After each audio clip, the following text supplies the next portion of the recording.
Hearing against Hill Smith and another against Attorney General of Trinidad and Tobago and others. Good morning. Good morning. My Lord, I appear with my learned friend Fayed Hussain of Senior Counsel and Joe Middleton for the appellants in this matter, and my learned friend Mr Thomas Rowe of Queen's Counsel appears for the respondents. My Lords, there is one preliminary matter, which is the application to substitute a personal representative of Mr Smith. So basically it's to substitute Mr Russell Huggins as his personal representative. The grounds are set out in the application dated the 30th of September, and he has been appointed, Mr Russell Huggins, after the tragic and untimely death of Mr Smith, by Mr Smith's children to act as their father's personal representative in these proceedings, and he's an attorney at law.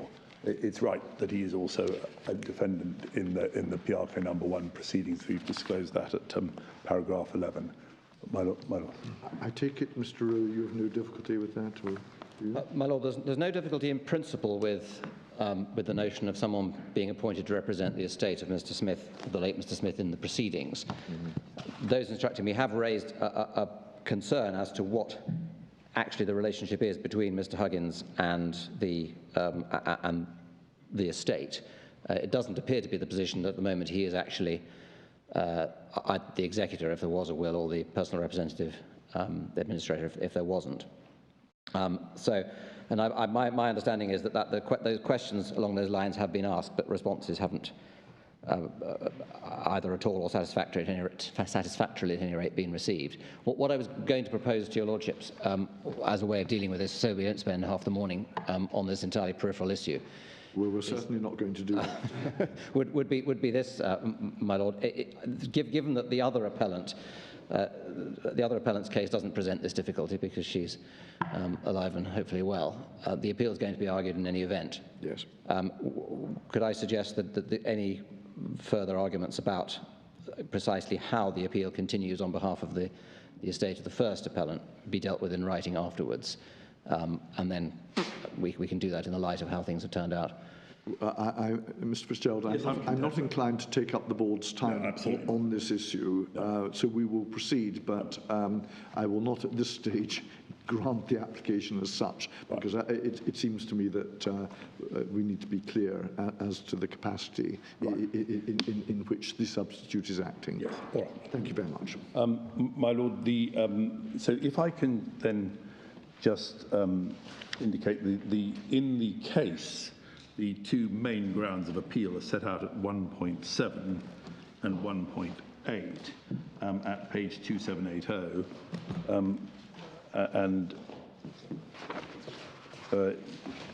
As the board will see, the first ground is that there was an appearance of bias, and the second ground in the constitutional proceedings is that in all the circumstances there was a violation of the right to be tried before an independent and impartial court, and that the moral authority of the judge had been fundamentally undermined, by both the revelations about him and by his precarious tenure of office at the time he came to make his ruling in January 2008. So that's in very brief summary, but it will be the appearance of bias on which I'll be concentrating. My Lords, I hope it will assist if I just step back from the quite complex chronology and just highlight one or two points right at the start. I'm happy you should do that. I should indicate that the board has had an opportunity to have a preliminary discussion on this matter and would value an agreed statement from the parties, or if not agreed, at least a statement from the parties and a response as to the circumstances in which the Chief Magistrate initially did not allow in the extra charges, the new charges, and how he came to allow the new charges later on. So I would like a paper chase of the events that led to this significant volte-face on his part. I'm grateful, my Lord. I should say that that was a matter of litigation, which came, I think, up to the Privy Council, and it was there was no. I mean, it was allowed. What I think, the jurisdiction I think that he was exercising was that a magistrate can rule that he finds that other offences were made out, even if he has not allowed an amendment to substitute those charges. It's not so much the whether he had the power to do so. It's more how he came to do so. Yes. Okay. Because it was quite a striking volte-face. Well, my Lord, yes, and it is a matter we obviously rely on. Yes. So the board would appreciate that clarification. Well, my Lord, yes. Perhaps we can. Sorry. When you say it came to the board, is there any discussion of the underlying factual matrix in that opinion of the board? No, I think it went to the.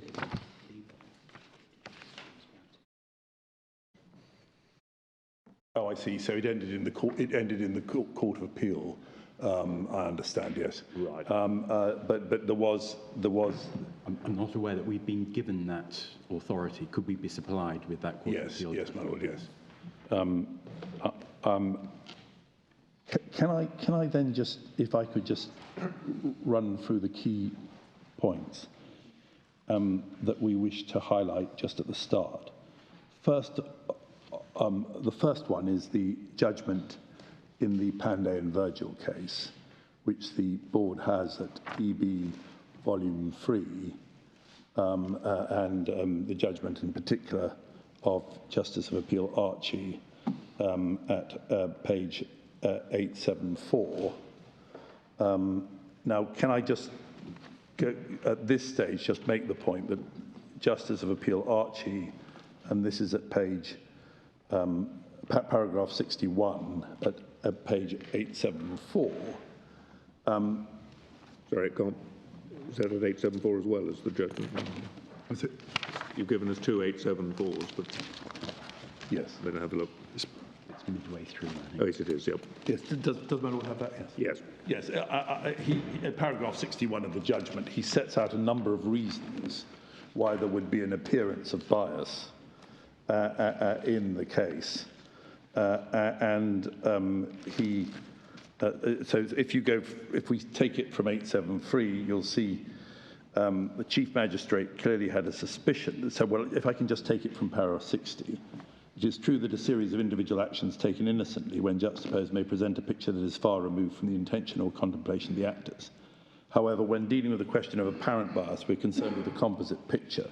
I make no judgment on the truth of conflicting assertions or the motivation for actions taken. I have, however, come to the inescapable conclusion that a fair-minded and well-informed observer would come to the conclusion that there was a real possibility that when the Chief Magistrate decided the appellant's case, his mind was affected by unconscious bias. And then he sets out the reasons in paragraph 61. The Chief Magistrate clearly had a suspicion that the 400,000 cheque was in some way connected to the evidence of Mr. Dupre, who was a witness for the defence, because he had just given evidence when the 400,000 was provided by one of his employees. That clearly had the potential of impacting negatively on his assessment of Dupre's evidence, if only by way of a subconscious desire to demonstrate that he was not influenced by the receipt of the cheque. At the same time, he was subject, according to him, to improper pressures being exerted by the Chief Justice, who is his administrative superior and chairman of the JLSC, which exercises disciplinary control over him. When delivering his judgment, he was sufficiently mindful of one or both matters to consider it necessary to mention that his judgment was not affected. The obvious question that would be asked by a fair-minded observer is, why mention matters which have occurred without saying what they were if one has dismissed them from one's mind, and then going over to more, an informed observer would be aware of the political sensitivity of the matter. Indeed, the Attorney General alluded to it in his press statement. He would also be aware that there had been an attempt to launch Section 137 proceedings in another matter involving the Attorney General. The Chief Magistrate's ongoing resolve to ensure that his complaint was treated in a certain manner, when combined with his linkage of it with the land transaction, raises the question whether he would not have been preoccupied about his own image or credibility when considering the present matter. And then the fair-minded and informed observer might conclude that there would be at least a subconscious desire to do what he perceived might please the current political directorate. That impression is reinforced by the Attorney General's willingness to become impersonally involved in both matters. So just pausing it at this point, the Attorney General had, as Justice of Appeal Archie, as he then was, observed, he had intervened to ensure the repurchase of the land which the Chief Magistrate wished to get rid of. And shortly after that, the Chief Magistrate had convicted Mr. Pandey, who was an opponent, a political opponent of the Attorney General. They're on different sides of the political divide. And one sees there the subconscious desire to do what he perceived might please the current political directorate. That's obviously the Attorney General and the PNM party. The defendant, Mr. Pandey, in that case being UNC, and the defendants in this case being identified with the UNC. So that's a massive part of the background, that he had been found, the Chief Magistrate, to, by his dealings with the Attorney General, to have given rise to an appearance of bias in the form of a subconscious desire to do what he perceived might please the current political directorate. And we say the same applies in this case, which is just as political and involves, again, parties, the Attorney General being the PNM political appointee as Attorney General, and these defendants being identified with the UNC, one of them being a Minister of Finance in the UNC government, and the Ms. Smith and Mr. Gomes, Ms. Smith and Mrs. Gomes being employed by Maritime, and the allegation throughout was that Mr. Ferguson of Maritime was a UNC financier. So, Mr. Fitzgerald, I could be entirely wrong, but my impression from the papers is that the bulk of the Attorney General's efforts on behalf of the Chief Magistrate with regard to his problems occurred after the Pandey conviction. But I might well be wrong on that. Well, he intervened, yes, yeah, well, in April, they started in April. He intervenes in March, for the first time, 31st of March, and there's a meeting between the Attorney General and the Chief Magistrate while the Chief Magistrate is deliberating on the Pandey case.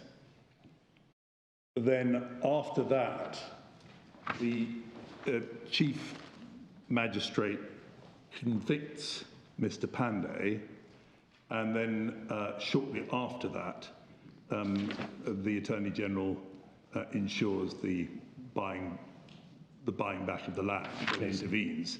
So it's the subconscious desire to please the political directorate, although on one chronology, one of the other witnesses said that in fact the meetings took place earlier, early April. But let's assume that be the case.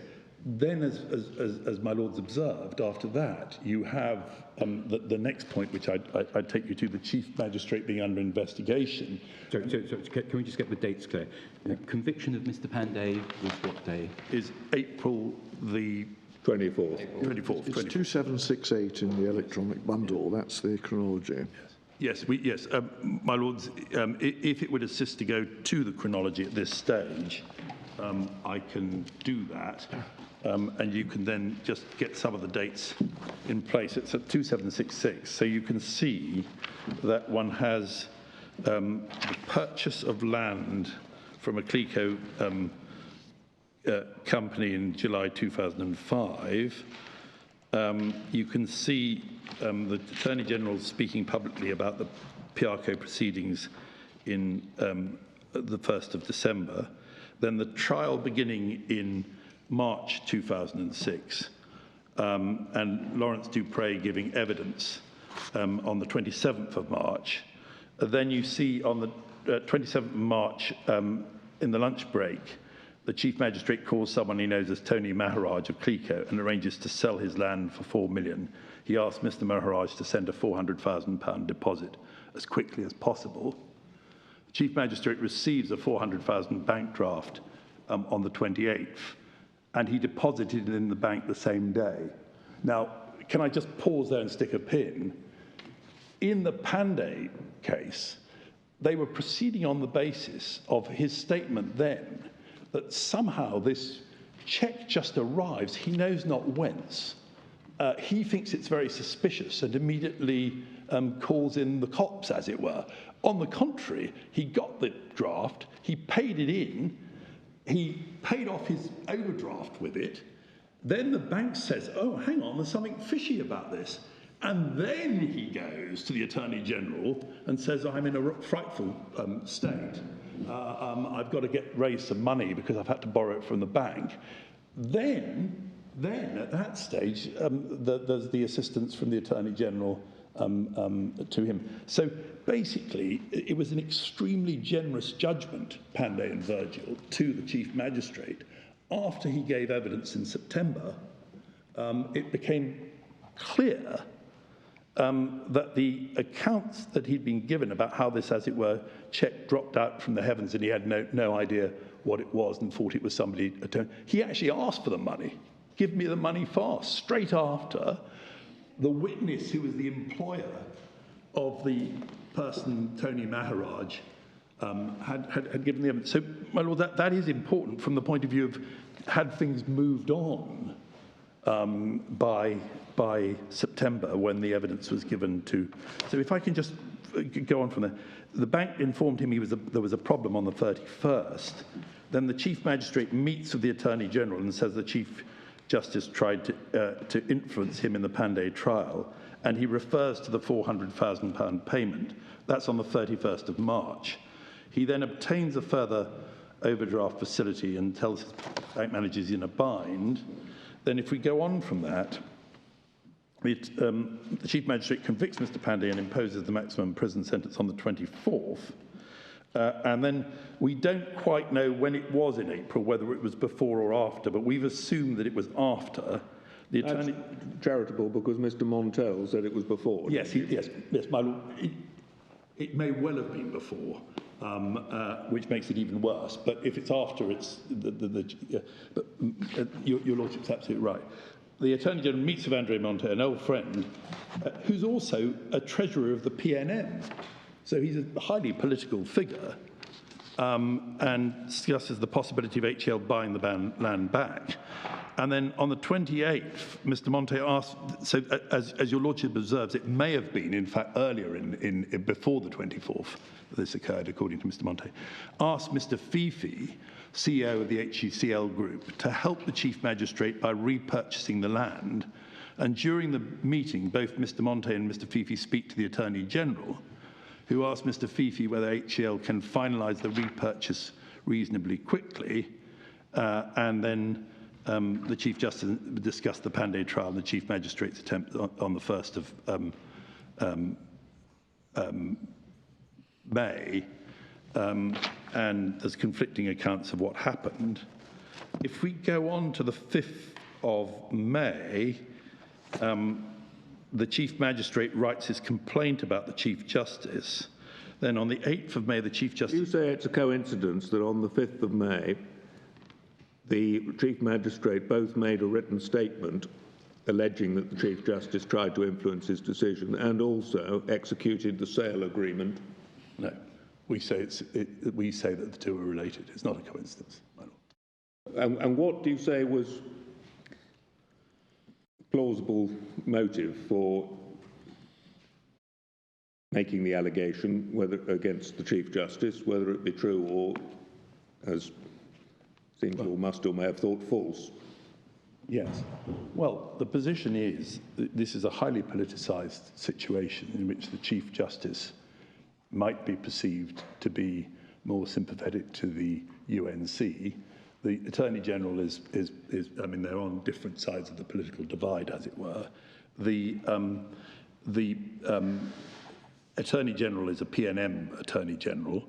The Chief Magistrate is making himself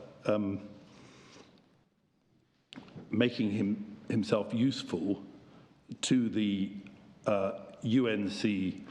the PNM Directorate at a time when he needs their help. And in any event, the Chief Justice, he was Justice of Appeal Archie at the time he gave the judgment, but he's saying, look, this looks like someone, or might well look like someone trying to curry favour with what he described as the political directorate. And Justice of Appeal Warner, in her judgment, noted the fact that they were on other sides of the political divide. Sorry, what's the paragraph number for that? Justice of Appeal Warner's judgment, my Lord, that's in volume 3. And if I can Justice of Appeal Warner, her judgment about other sides of the political divide is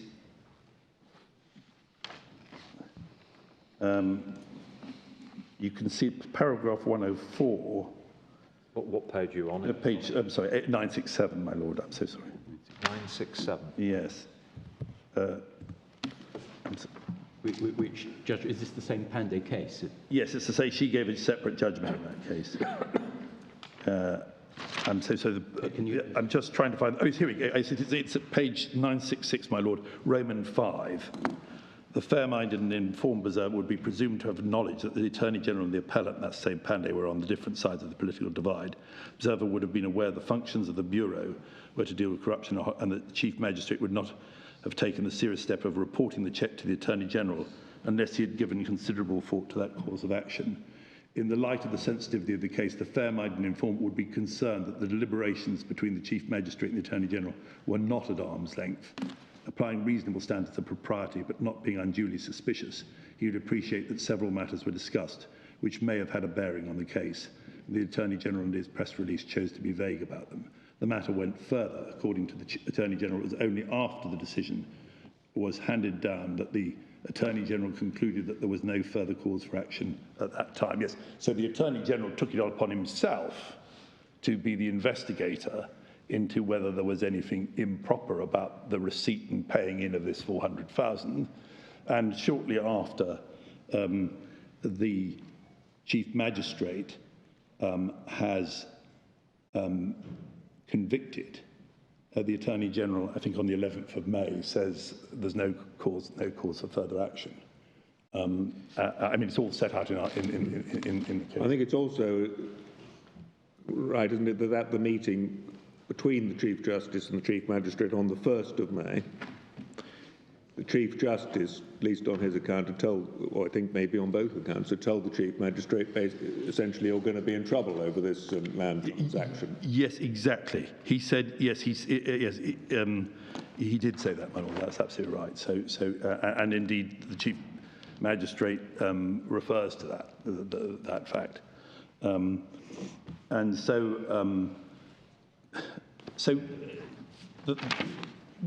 Would it assist just to finish the chronology, my Lord? Yes, please. Yes, my Lord. So if we go, so you see the first complaint about the Chief Justice, 5th of May.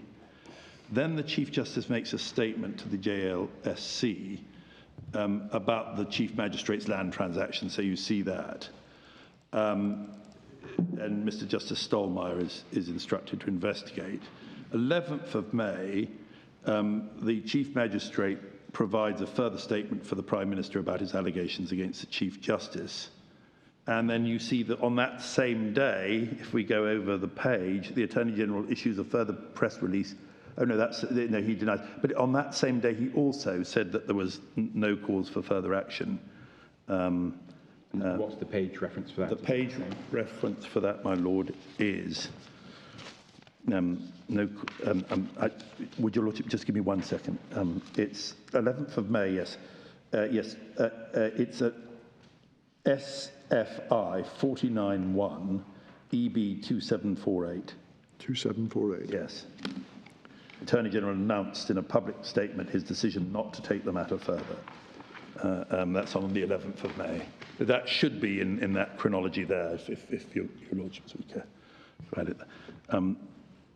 Then the Chief Justice makes a statement to the police about the Chief Magistrate's land transaction. Chief Justice obtains leave for judicial review of the Prime Minister's decision to institute proceedings. That came to nothing. And the Attorney General writes to Justice Stolmeyer. Then you have the close of the case in Piarco 1. The prosecution indicate they have no further evidence to lead.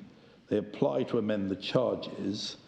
The JLSC informs the Chief Magistrate that Stolmeyer has found no prima facie case in respect to the conduct alleged or any misconduct. Then the prosecution filed closing arguments to the effect the evidence is sufficient to support both the existing charges and the new and amended charges anticipated in notice.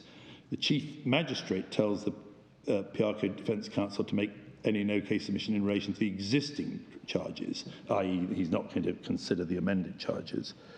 They then file their no-case submissions on the existing charges, and then you see on the 13th of February 2007, the Chief Magistrate writes to the DPP inviting him to stay the prosecution. Now, the next, as it were, phase is the series of proceedings about the refusal to testify. And I think this chronology leaves out, is that right, the response of the prosecution to the no-case submissions. I mean, hopefully that will be a matter covered in the document that the Lord has asked for.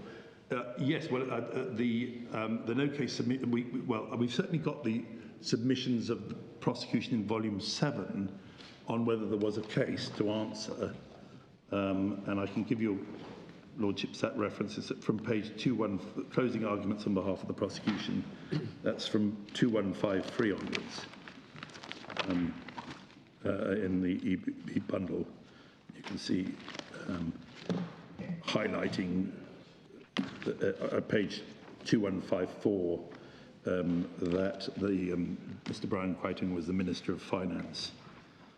So that's yes. Yeah, well, my lord, we will do the exercise. From my own reading, there seemed to be a document from the prosecution dated 26th of February 2007, which is pages 1737 and following. I only mention it because to make sure that it doesn't fall out of the document that my Lord Hodge has asked for. No, my lord, we do need to get a complete picture of this. We don't have it from the existing chronology. No. All right, my lord, we will do that. Yeah. Yes, and you referred us in the chronology to 2770, the Chief Magistrate's instructions to the Defence Counsel to make no-case submissions in relation to the 21 charges. It seems to be also agreed in the Statement of Facts and Issues that on the same date he indicated, Chief Magistrate indicated that he would entertain no application from the prosecution to amend the existing charges. Yes, that's right. I think the explanation is this, that there is a power, there is a jurisdiction to say whether the charges have been amended or not. I've heard the evidence, and I think it justifies committal on some other charge. But it would be highly unusual in a complex case like this, because it would be contrary to principles of natural justice to suddenly commit you on something totally different. So actually, my lords, you can actually find that if I can show you the Court of Appeal's judgment in this case, and I think paragraph 140, they record the fact, so this is, as it were, raised judicata, electronic bundle 204, paragraph 140, the judgment of Justice of Appeal Raj Kumar, it does appear that the Chief Magistrate did, in July 2007, adopt the amended and additional charges drafted by the prosecution after initially indicating in November 2006 that those charges came too late to be considered. So that is a finding by the Court of Appeal in this case. I mean, it was that really led to my question, because I mean, I'm not here to examine whether or not the Chief Magistrate had jurisdiction, but the question is, was any explanation given as to why, having made the ruling back in November, if it was a ruling, he changed his mind? And what were any reasons given, or no, was anything said? No. There were no reasons given. I mean, I wasn't there on that. No, but that's why I think we need the chronology vouched by the relevant documents. Yes, of course, my lord. The prosecution had actually withdrawn the application to amend, but I think he was just exercising this. You know, in some cases, that a magistrate can hear evidence going to a charge of murder, and then they can say, I don't find that murder's made out, but I'm going to commit you on hiding a body or something like that, even though they haven't amended the charges, because they say on the evidence. So there is that jurisdiction to say the evidence could support. But in a case of this complexity, to commit on, to say, there's no case to answer. The defendants were about to leave the dock, as it were, on all the charges you were facing, and then, but I commit you on 6 new charges, which were verbatim the charges that the prosecution had read out. That's the point. The issue isn't whether the magistrate had jurisdiction. The issue is, did the circumstances in which he performed this volte-face, were those circumstances ever explained, or do they of themselves give rise to a suspicion? My lord, we would say that they do give rise to a suspicion, and indeed, I mean. Well, that's why we need. Yes, sorry, but I mean, I think we do need to be a little bit careful about this, because if one looks at page 1784, yes, we see the Chief Magistrate giving reasons why he's going to allow the additional charges to go forward. Yes. Now, that may be different from giving reasons why he's changed his mind about whether they can go forward, but he has given reasons. You want to address us about that? At 1784, my lord, I'm so sorry. Is that volume? Electronic bundle, 1784.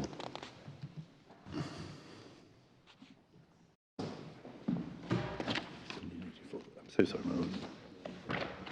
1784.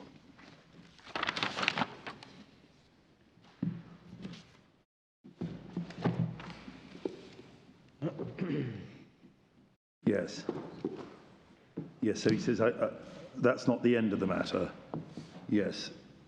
He goes on, it's the I want to refer to penultimate paragraph on that page where he is looking at the evidence in relation to the additional charges.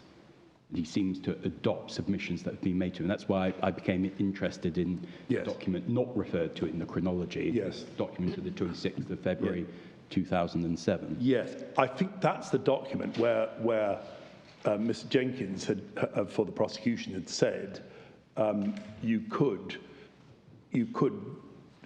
commit on all these amended charges. And he explained the evidence why. Yes, no, absolutely. It was supported. And I think he just says that he's doing it just on the basis, his reasons there. I formally adopt submissions made. I do not wish to repeat here. Yeah. That's a judge saying, I've had submissions made to me, I agree with them.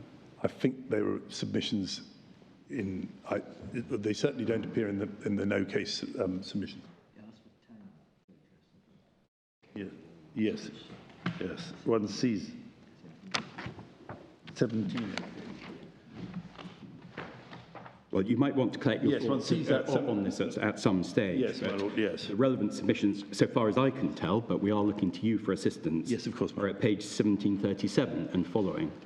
It's quite an extensive document in reply to the very extensive document on the no case submissions from the defence.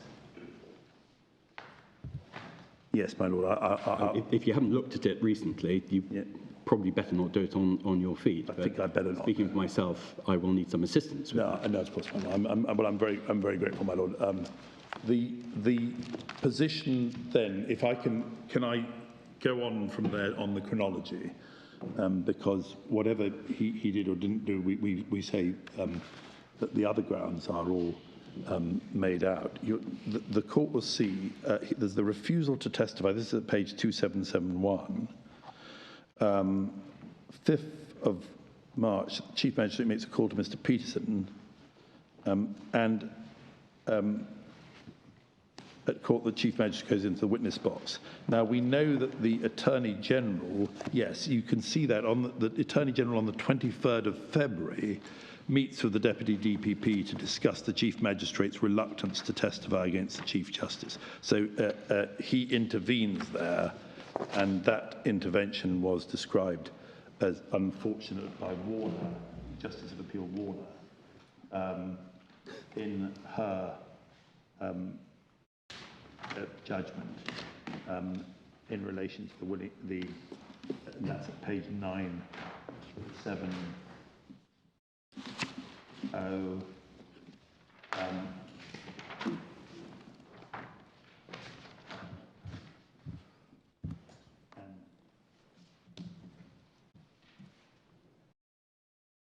Which paragraph do you want? Just one sees 110 at page 970, my lord. On an objective appraisal of these further facts and circumstances, the conduct of the Chief Magistrate would clearly demonstrate that the critical issue seemed to be the Chief Magistrate's posture threw further light upon his earlier conversation with the Attorney General. These, and then 112, this is about the, as it were, withdrawing from giving evidence. Very serious allegation the Chief Magistrate had made about the Chief Justice. Fair-minded and informed observer would have expected the Chief Magistrate, who plays a crucial role, would have been anxious to establish that his accusations were not false. But as to the intervention of the Attorney General, unwillingness to testify, one sees he reiterates his concerns at page 969. A letter from the DPP, she told him that his position is untenable. Oh, you see, yes, I see. My lords, you've got it at 108, Roman 1. The Attorney General also discussed with the Deputy Director of Prosecutions the possible need to engage one set of proceedings at one time, i.e. he does intervene to try to support the Chief Magistrate's position that. So is what happened, as Mr. Fitzgerald, the Chief Magistrate makes these allegations against the Chief Justice, which he thinks are going to be used in the context of an attempt to remove the Chief Justice from office. He then finds a criminal prosecution is being brought against the Chief Justice, and he's being asked to give what might be, on one view, perjured evidence, substantiating those allegations, and at that point he doesn't want to go into the witness box. Well, my lord, he then gets helped out again by the Attorney General to enable him not to do that. My lord, that's exactly it. On the 14th of February, he actually made a statement in those proceedings, in the criminal proceedings, for the police. But clearly he was very, as your lordship has observed, he was very unwilling, and the reason he was unwilling, we say, is he knew full well he was going to be cross-examined about the land transaction, which he duly was cross-examined about in the Mustill inquiry. So my lord's putting to you the reason he was unhappy about going in the witness box was that he would perjure himself, but you seem to be saying he's unhappy he'll go in the witness box because he'll be cross-examined about the land transaction, which is your case. Well, because he would then, both. He would be perjuring himself against the Chief Justice, and he would be questioned about the land transaction, which the Chief Justice was saying, well, that's part of the background that needs to be seen. So both, my lord. Yes, we can't make any rulings as to whether or not he was perjuring himself. No, I appreciate it. But you have in your favour Lord Mustill's pretty clear lack of confidence in the credibility of the Chief Magistrate's account. Yes. Well, my lord, could I just finish the chronology, if that's of assistance?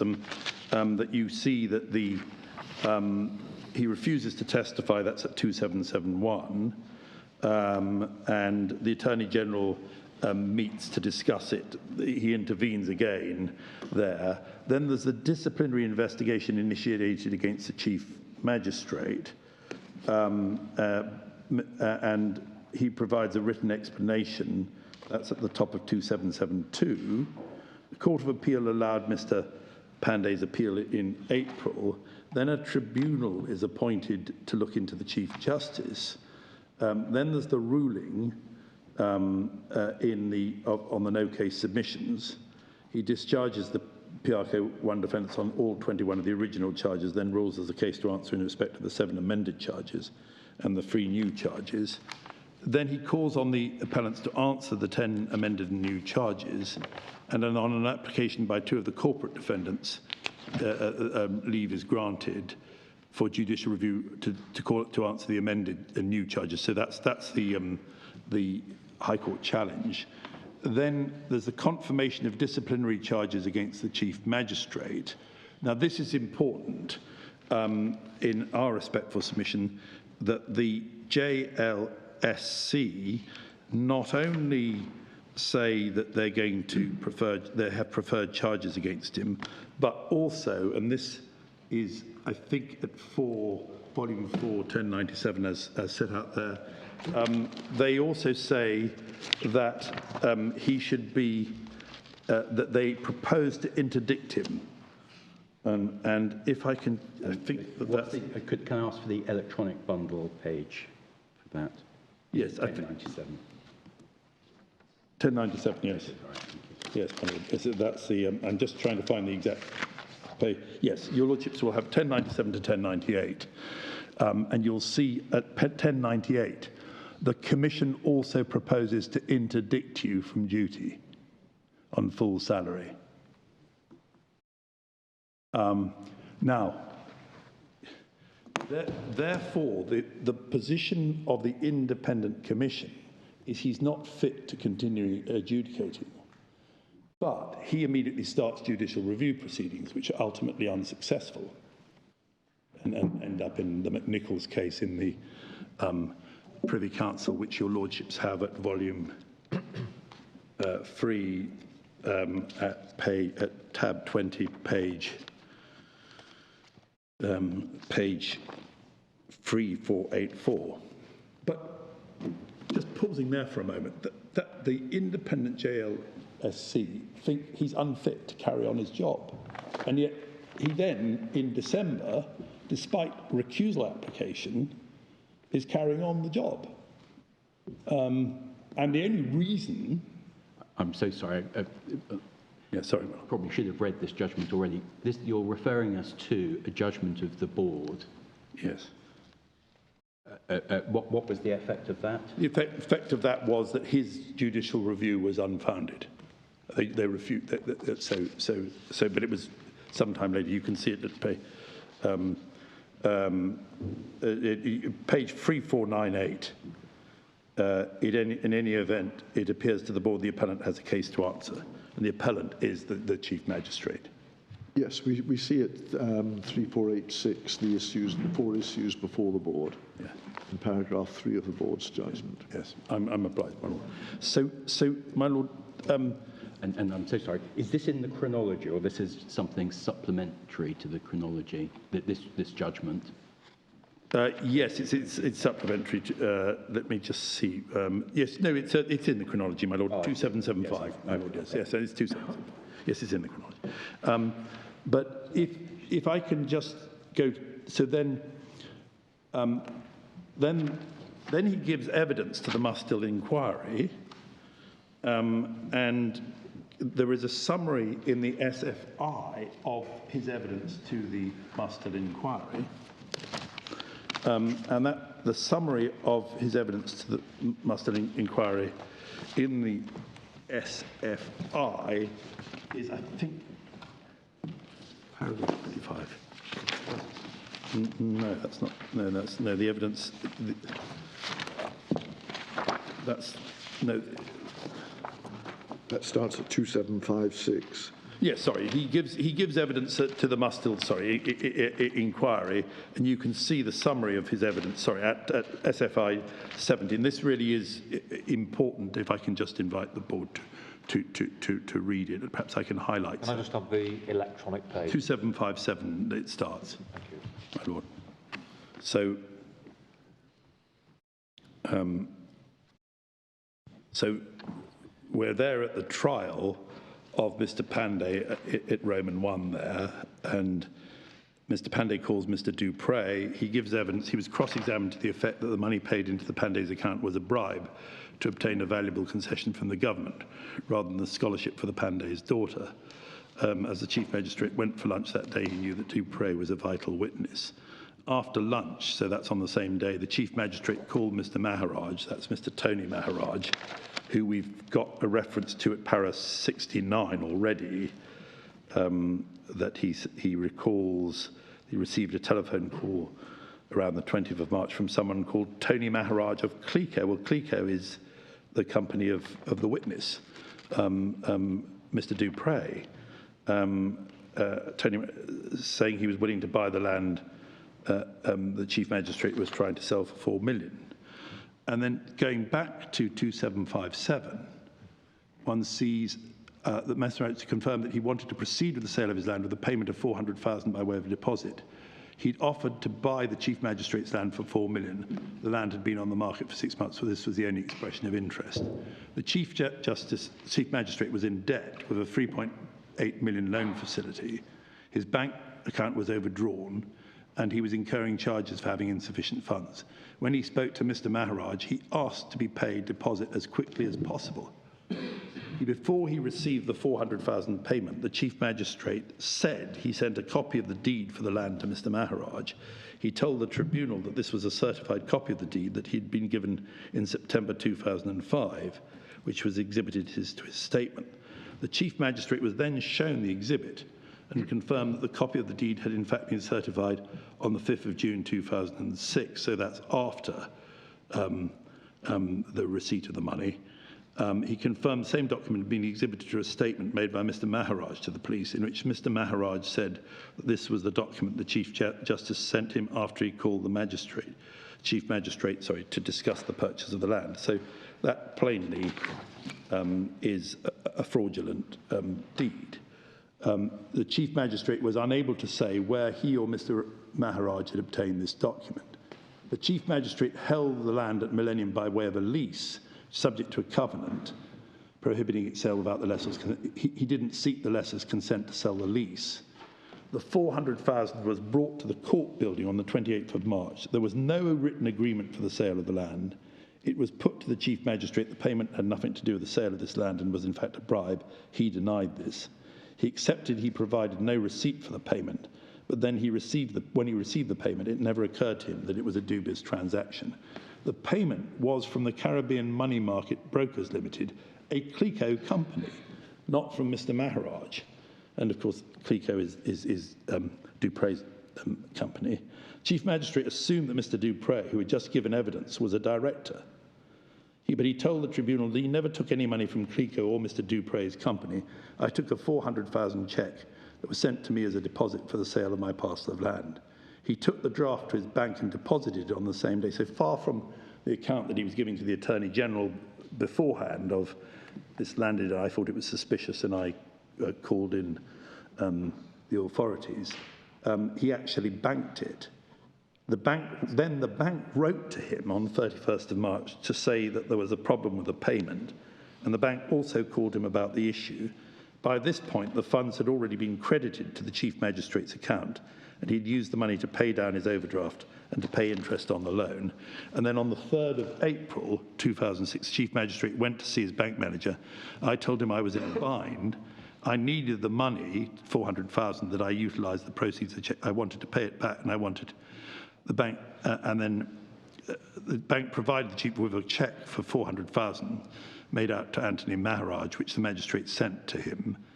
he said he no longer wanted to proceed. Having reflected on this transaction, he realised that it might have been the trap that was set for him. And then when recalling the advice the Chief Justice had previously given him about paying particular advice to Mr. Newman, he said that, I recall distinctly on a previous occasion in the Kwai Tung matter, that's this matter, Mr. Jenkins came in as QC for the state. He, that's to say the Chief Justice, told me, paid particular attention to Mr. Jenkins because he was there to guide me. And obviously Kwai Tung was the first named defendant. And then referring to the comments the Chief Justice had made about him, about foreign, I know the Chief Justice very well. When he says something, I know the signal he is giving. Now, if we then go on after that evidence, what does Lord Mustell's report say, which is, so the evidence is given in September, building up to the decision in January 2008. Lord Mustell's report comes out in December, on the 20th of December, and it was presented to the President on 20th December and published in the press the next day. The points 72, the Tribunal observed, the picture presented to this Tribunal almost defies belief, referred to the battle of press releases between the Chief Justice, the Chief Magistrate and the Attorney General. It noted the Attorney General's failure to give oral evidence to refute the allegations against him. According to the Tribunal, the air was full of rumour, innuendo and gossip around and across deep political and, we are forced to say, ethnic divides. At least within this narrow field of view, the concept of the separation of powers seems to have been ignored. Addressing the Chief Magistrate's statements to the Prime Minister, which gave rise to the appointment of the Tribunal, the report stated, on either view, the issue is one of credibility. Either we believe the Chief Magistrate saw in its essentials and give credit to his perception that he was the victim of improper efforts to imbalance his verdict, or we do not. If we do, there is, in our opinion, no alternative to a finding of misbehaviour. Otherwise, the charge must fall. Well, they didn't accept the evidence, so the charge did fall. The Tribunal referred to the fiasco of the abandonment of the prosecution of the Chief Justice. Although reluctant to comment on the Chief Magistrate's demeanour when giving evidence, they said, we can at least go this far, that we would hesitate long before concluding, on the basis of the way in which he gave evidence, that the necessary standard of proof for proving the allegations against the Chief Justice has been achieved. We'd say they're clearly saying that the Chief Magistrate is discredited and can't be relied on. And at paragraph 75, can I just highlight two passages?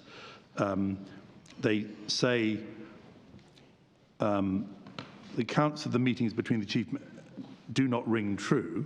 They do not read like descriptions of discussions between a Chief Justice and a subordinate judge.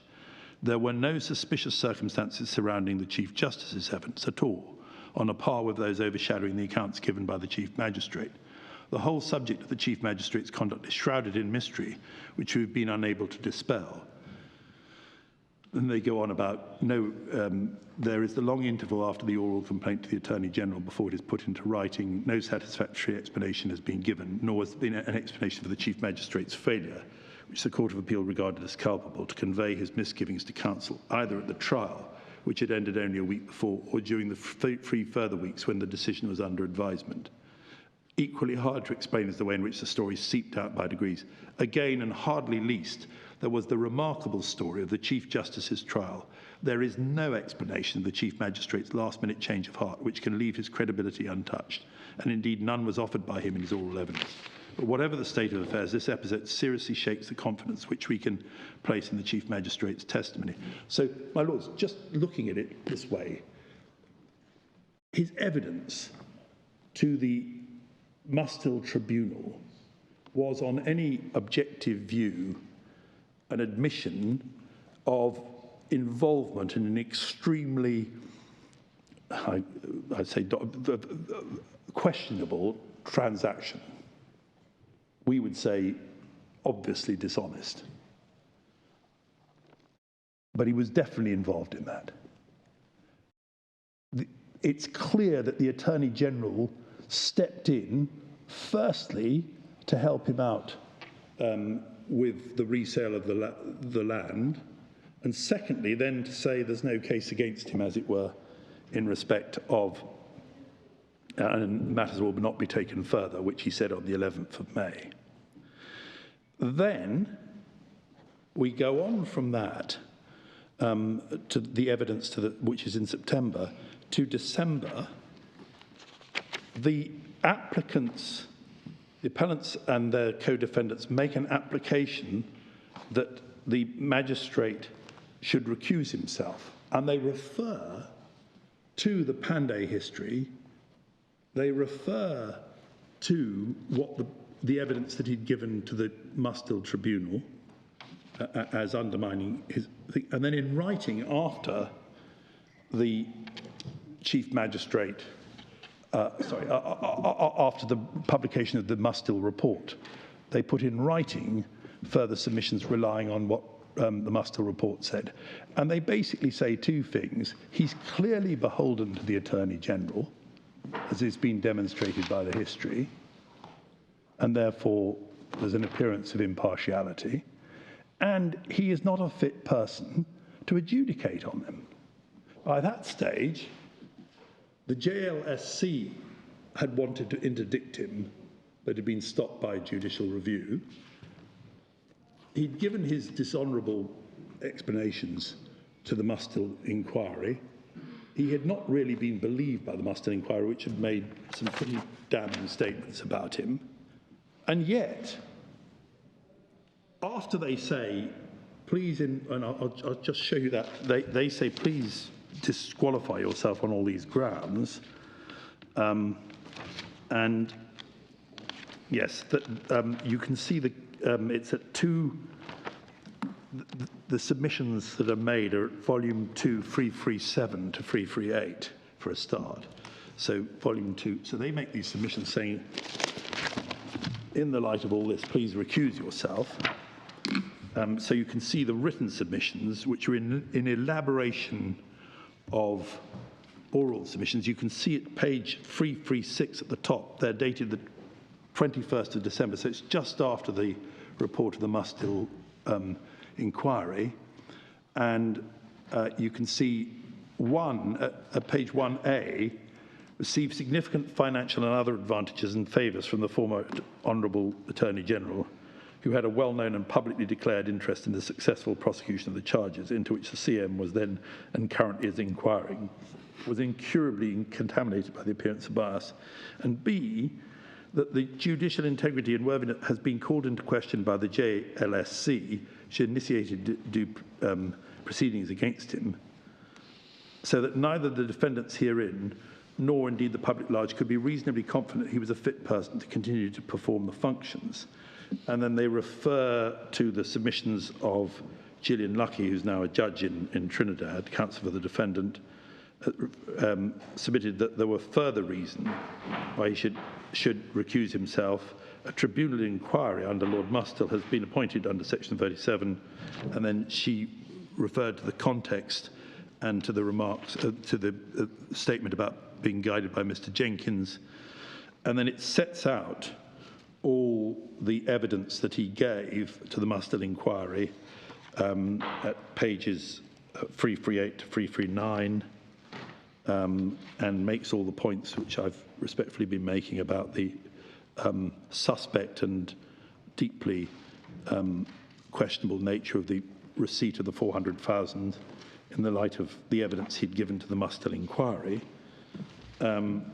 And then one can see at the bottom of page 342J, eventually Mr. Montague contrives to arrange a telephone conversation between Mr. Fifi and the Attorney General himself, by which Mr. Fifi is exposed directly to the demands of the Attorney General, with the consequence that Mr. Fifi finally succumbs to their importunities and agrees that HCL will repurchase the property. And then the repurchase is described, and it sets out the history. I won't take you, but you can see, if I take you to page 350, the history of how deeply involved the Attorney General was in this particular prosecution. The Anti-Corruption Investigation Bureau is a division service and falls under the control of the Attorney General. So he was, that's not any longer the case, that was the case at that time. He'd taken, in the series of prosecutions, there's I think 3 Piarco prosecutions, Piarco 1, 2, 3, he had taken a leading position in the sense that he was in charge of the ACIB and had done some of the funding. He'd caused civil litigation to be instituted against some of the defendants in the airport inquiry, including Mr. Ferguson, who's one of the defendants in this matter, and I think Mr. Kwaitung as well. He collaborated with foreign attorneys to procure the extradition. That was stopped on the basis that they ought to be tried in Trinidad, not in America, in a ruling of Justice Budu Singh.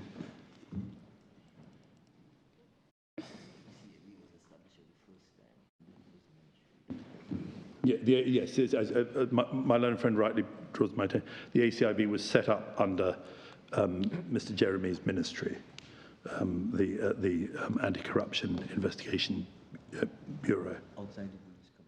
Yes, and it was outside the police commissioner's jurisdiction. And then you see the context, and then they set out. I mean, he'd been denouncing some of these defendants as guilty. You can see that at page 353. He was supposed to be the, as it were, quasi-judicial gatekeeper when an extradition request was received. And he says at page 353, publicly, as printed in the newspapers, I've always believed crimes of a serious nature involved the Piarco International and corruption cases. These crimes, by their very nature, have been committed to have contravened the laws of various, including the United States. And then he talks about the US, etc. So he's deep. This isn't just the Attorney General as a sort of public servant with a dispassionate relationship to the prosecution. This is an Attorney General who has not only helped out the Chief Magistrate and intervened in an extraordinary fashion on a number of occasions to pay off the thing to help him not give evidence against the Chief Justice or to intervene there, and to stop the investigation into his receipt of the 400,000. But he's also someone who the reasonable bystander, aware of the realities there, would know he's on the opposite side of the political divide to the defendants in this case, who are UNC affiliates. And they're saying, they're in their oral submissions in December and their written submissions, that in the light of all the history of his credibility being publicly undermined and open to question, he's not fit to adjudicate in an impartial manner. And also there is a clear appearance of bias. And what does he do? He says, this is frivolous and vexatious. Now, the case of Kay, it's a family case, it says you can actually take it into account whether the judge who's asked to recuse himself gives any reasons in reply. My lords, he says, so just when we see there's carefully reasoned submissions which we've set out in the case at 2.44, and you've just seen them, and they're set out in the SFI at paragraph 25. But then if we look at volume 2, pages 412, to what he comes, one would have thought that he'd at least give some reason. Bottom of page 412, I have considered the application that was made before me, the oral submissions, and they were followed by written submissions. I am satisfied that the application without any merit, so the application for recusal is dismissed. He makes no disclosure, which it was his duty to do. He gives no reasons when it called for reason, lacks any merit. And then he was asked in the alternative to refer the matter to the High Court under the Constitution, which says where a constitutional matter arises, the lower court should refer it to the High Court. He says it's frivolous and vexatious. Mr. Solomon says you didn't use the word frivolous and vexatious, which is necessary. Well, I am using it now if I didn't say that before. It's without any merit. And then we see that then it goes on to, well, call your witnesses. And they ask for time about calling their witnesses. And he says, as it were, I've had enough of all this. and at page 460, to my mind, no plausible reason has been advanced for the non-service or non-production of these witnesses. In the circumstances, I am satisfied a prima facie case has been made out against each accused on each substituted charge. So, where's this? 460, my lord. 460. I mean, I'm not going to go into the merits of whether of the witnesses, because there's clear authority from Lord Bingham that it doesn't. You don't go into the question. Well, would they wouldn't have won anyway? It's a nullity if he shouldn't have been sitting, and that's set out in our submissions on law. 460. Line 14, to my mind, no plausible reason has been advanced for the non-service and non-production of these witnesses. In the circumstance, I'm satisfied prima facie case has been made out against each of the accused. So in the circumstance, each accused is committed to stand trial. So, because of course, the finding that there was a case to answer in July wasn't the end. They then gave notice they wanted to call evidence, and they were entitled to call evidence. So this is a further finding.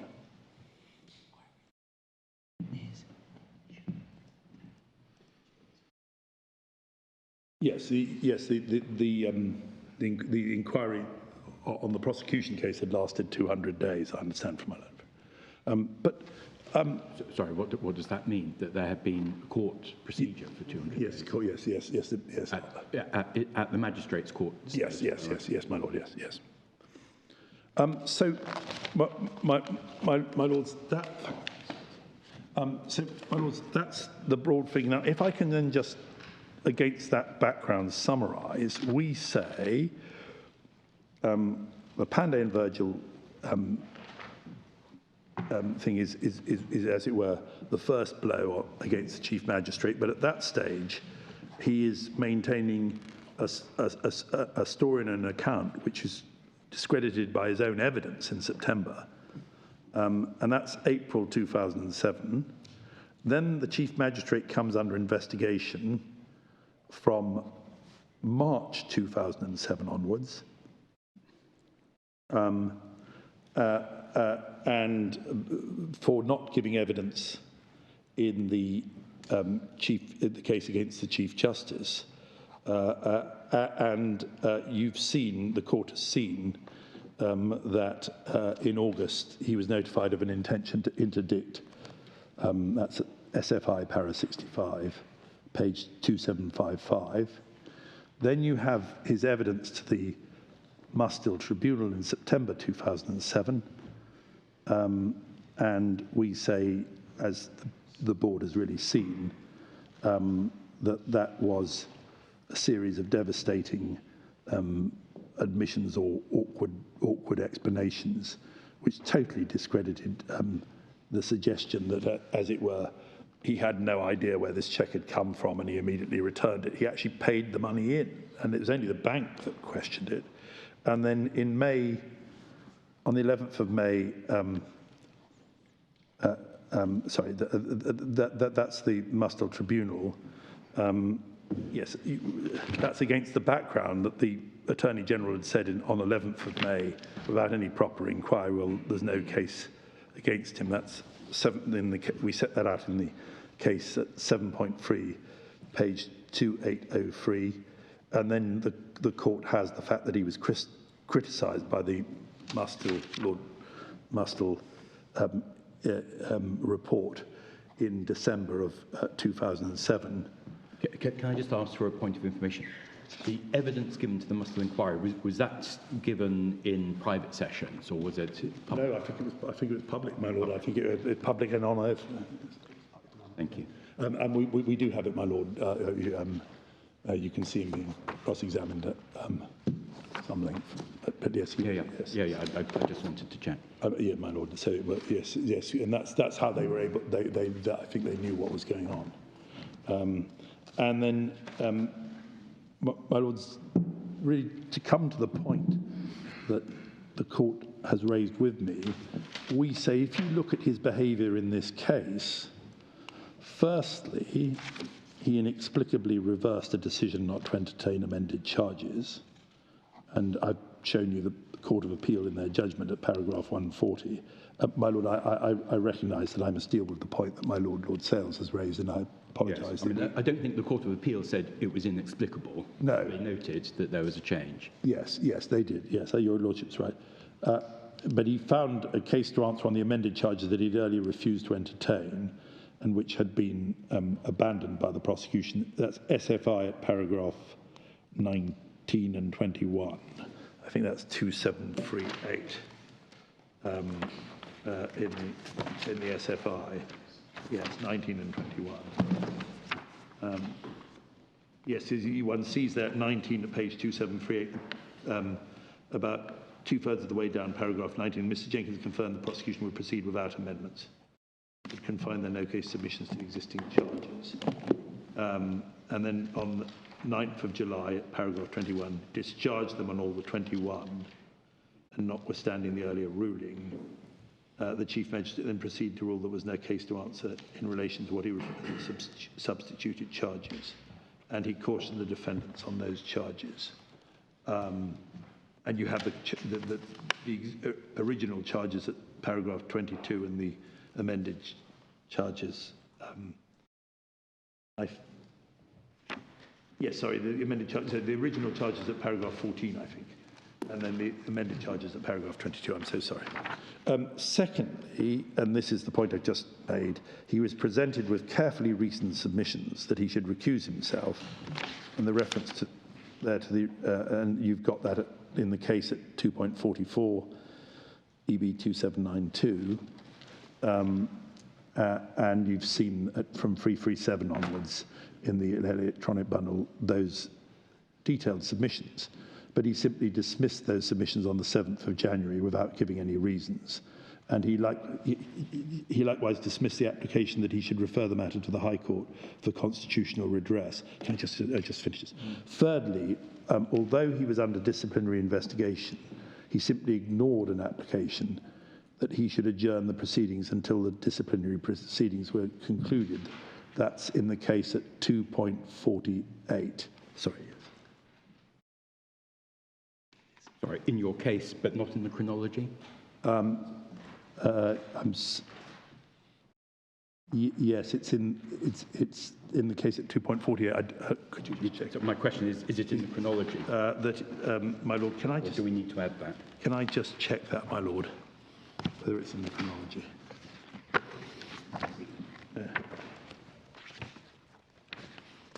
It's not in the chronology. No, the fact that there had also been a request to him to adjourn until the conclusion of the disciplinary proceeding. No, it's not in the chronology, Your Lordship's right. But it is at 2.48 of the case. 2.48 of the case, page 2793. Yes. This is the 7th of January 2008. Yeah, exactly, my Lord, yes. He doesn't say anything about it, but there had one of the applications made in December at the oral submissions was, well, at least adjourn until the conclusion of the disciplinary matters. And you say in your case that he dismissed the application to refer the matter to the High Court as frivolous and vexatious. I thought what he did and what you showed us was he said that the allegation against me is frivolous and vexatious. Therefore, I don't need to refer it to the High Court. Well, I think what happened was he said there's no merit in the application that I should disqualify myself on grounds of apparent bias. Then Mr. Frank Solomon said to him, well, what about our constitutional question? Under the Constitution, you can require a lower tribunal to refer a matter to the High Court, unless it's frivolous and vexatious. And he said, well, you haven't said it's frivolous and vexatious. So he said, well, right, well, I say it's frivolous and vexatious. Exactly. Yeah. But that's under the Constitution, I think, which we have 14.4 of the Constitution. There's a power to compel the court to refer a matter of constitutional importance to the High Court, unless the court finds that it's frivolous and vexatious.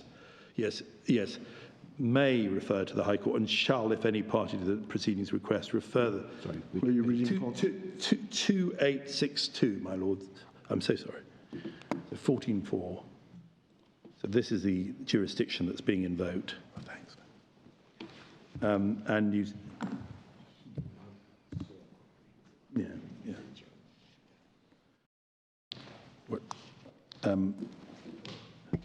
And then one sees at 2862, where in any proceedings in any court other than the High Court or the Court of Appeal, any question arises to the contravention of any provision, the person presiding may and shall, if any party, refer the question to the High Court. Now, we say, and this is the constitutional motion, you have a right under the Constitution to due process, which includes the right to an independent, impartial tribunal. Here was someone mired in dealings with the executive, who, on any view, his independence of the executive had been repeatedly questioned, both in the Pandey judgment in April and then in the Musthill report. And there are the lawyers saying, refer this matter to the High Court before going any further, and he just says it's frivolous and vexatious. So, my Lord, that's so, my Lord, if I can then just... And I'm so sorry, can you just help us how we get to the constitutional complaint which is before us? Does that come out of... There's separate constitutional proceedings in this case. Right. So there was a judicial review on the grounds of apparent bias, and there was a constitutional motion on the basis that, for the same reasons, there was a breach of due process, which includes the right to trial before an independent and impartial tribunal. So, in effect, that was, if you like, distinct a form of judicial review proceedings, not predicated upon whether the Chief Magistrate himself made a reference to the High Court. Yes, right. Yes, you didn't That's need what I was to. trying to understand. Yes, my Lord. No, my Lord, that's absolutely right, yeah. So you that was just separately initiated. My Lords, can I then just... the Court of Appeal's reasoning was, you've cited Pandey, but there's no ostensible link between Pandey and Virgil and this case. We just make the points that this involved, firstly, it involved allegations of corruption in the award of governmental contracts. And you can see the allegations set out in the volume 7 at 2154, and then summarised again at 2221. I think I took you to those. Secondly, the appellant's co-defendants included a minister in the former UNC government, a Minister of Finance, Brian Kwai-tung, and two people who were billed by the prosecution as financiers of the UNC, that's to say Steve Ferguson and Ishwar Galbrand Singh. That's all set out in the case at 1.2, 2779, and in the case at 2.5. Both the original and the amended charges allege that these appellants had corruptly given a financial advantage to the minister, Mr. Kwai-tung. Thirdly, this was characterised by the PNM government as exposing governmental corruption by the UNC. And conversely, and you can see this at volume 7, page 2367, one of the defendants, Mr. Ferguson, is saying this is a politically inspired prosecution. Because he was saying that these allegations about the bond being 100% being exorbitant were just ridiculous, and that 100% bonds were frequently required. Fourthly, as noted earlier, the allegations were prosecuted by a special body, the Anti-Corruption Investigation Bureau, and in a departure from normal practice, the ACIB operated under the direct supervision of the Attorney General, a political appointee. That's at 1.3 of the case, 2779.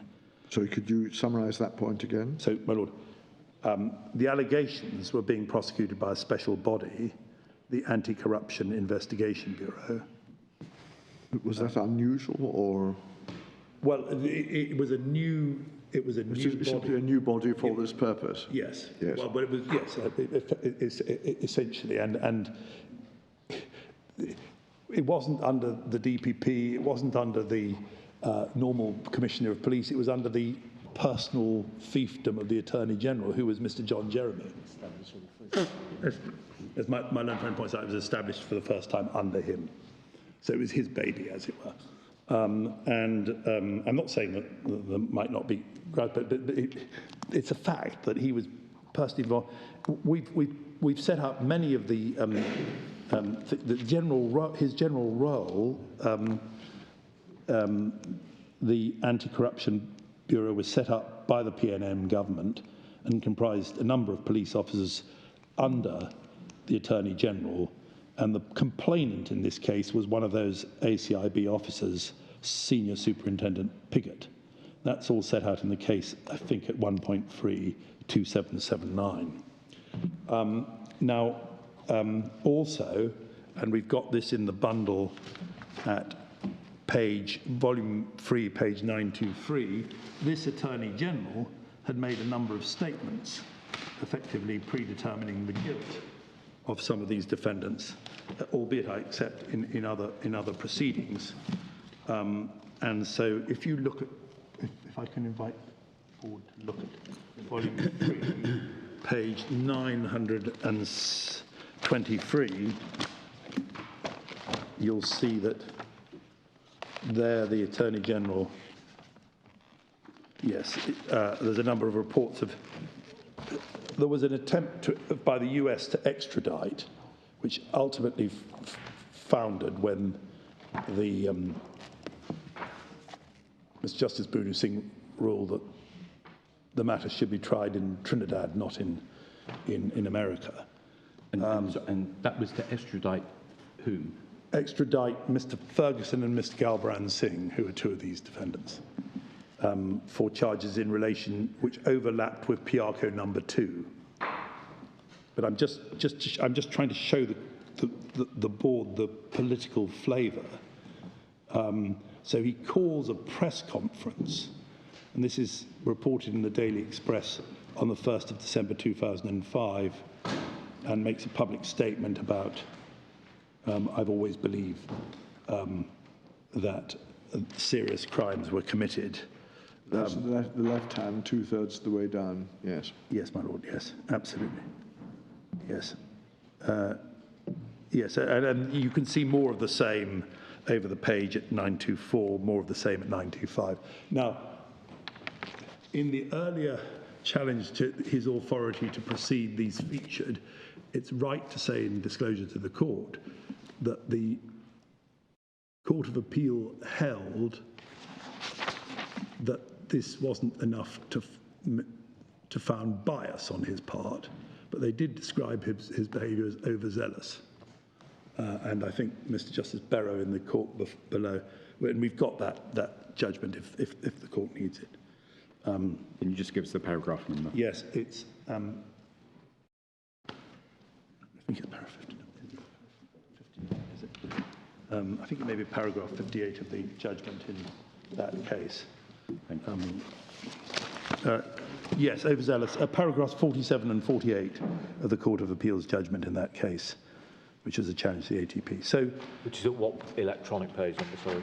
That's been handed up separately, my lord. Oh, sorry. Yeah, but paragraph, the judgment called Ferguson versus the Attorney General has been handed up separately. That was sent separately. Sorry, this is something not in the bundle, but that has been sent separately. Yes, yes, my lord. Yes, yes, it's at 58. Just bear with me. Does my lord have it? It's Ferguson and Galbran Singh versus John Jeremy, the Attorney General.